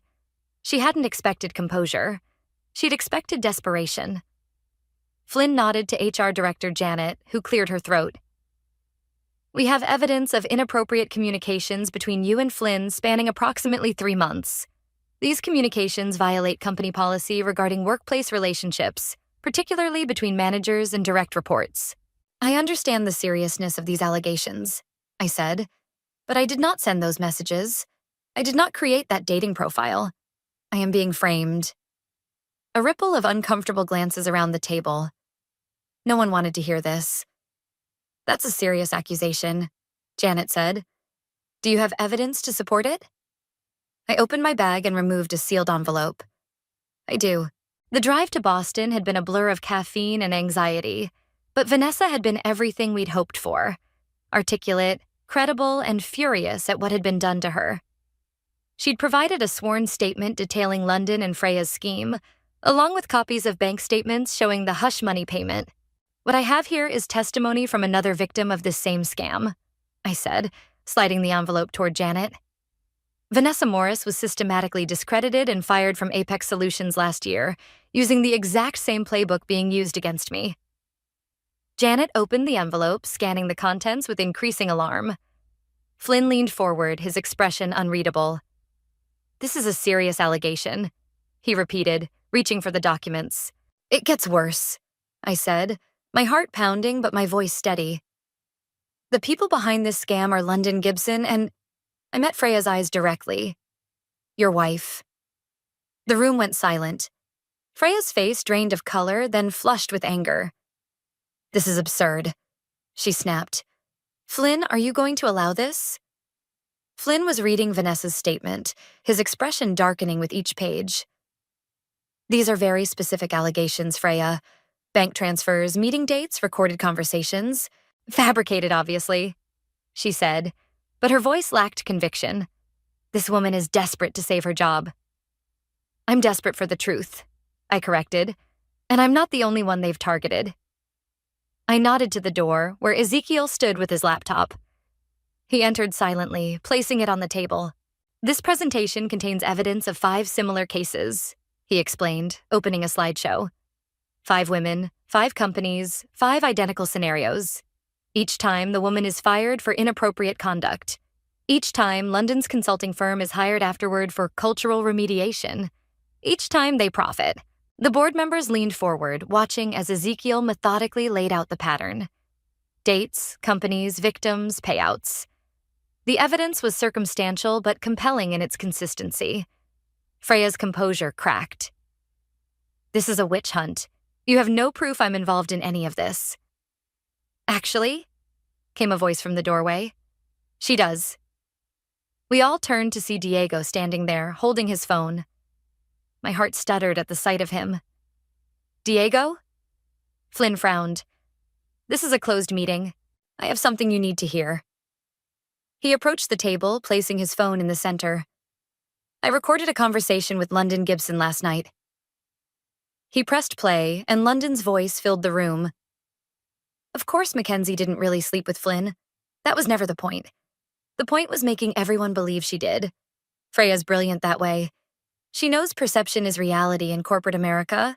Freya stood abruptly, her chair scraping against the floor. That's not... He's clearly edited that recording. Diego continued the playback. Once Mackenzie's gone, we'll bring in our team to fix the toxic culture. Standard 6-figure contract, maybe more if we play up the scandal angle. Freya gets her cut, I get mine, and Little Miss Perfect gets what she deserves for trying to outshine everyone. The recording ended. Freya looked like she might be sick. I didn't believe Mackenzie at first, Diego said, looking at me with regret in his eyes. But something about London's eagerness to show me evidence felt off. So I met with her last night, pretending I wanted more information, and I recorded everything. Flynn stood slowly, his expression thunderous as he turned to his wife. Is this true? Freya's eyes darted around the room, seeking an ally and finding none. Even Ava had shrunk in her seat, suddenly fascinated by her hands. It was just business, Freya said finally, her voice cold. Nothing personal. It was extremely personal to me, I said, my voice shaking with emotion for the first time. You tried to destroy my career, my relationship, my reputation. For money. Flynn turned to Janet. I want security to escort my wife and Ms. Gibson from the building, and call legal immediately. Freya laughed, a brittle sound. You can't be serious.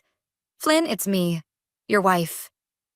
Not for much longer, he said quietly. As security arrived to escort Freya out, she paused beside me. You think you've won? This isn't over. I met her gaze steadily. For you, it is. The room erupted in conversation as she left. Executives processing the implications, HR scrambling to contain the damage. Flynn approached me, his expression grave. Mackenzie, I owe you an apology. A significant one. Yes, you do, I agreed, standing to meet his eyes. But right now I need some air. I walked out, past the stunned executives, past a shell-shocked Ava, into the hallway where Diego waited. For a moment, we just looked at each other, all the hurt and confusion of the past days hanging between us. You recorded her? I said finally. I should have believed you from the start. His voice was rough with emotion. I'm sorry, Mac. I wasn't ready to forgive, not completely, but it was a start. Thank you for being here today. He reached for my hand, hesitantly. Where else would I be? Behind us, the boardroom door opened again as Ezekiel emerged, giving us a small nod of acknowledgement before heading back to his quiet corner of accounting. The storm had passed. The truth was out. And for the first time in days, I could breathe again.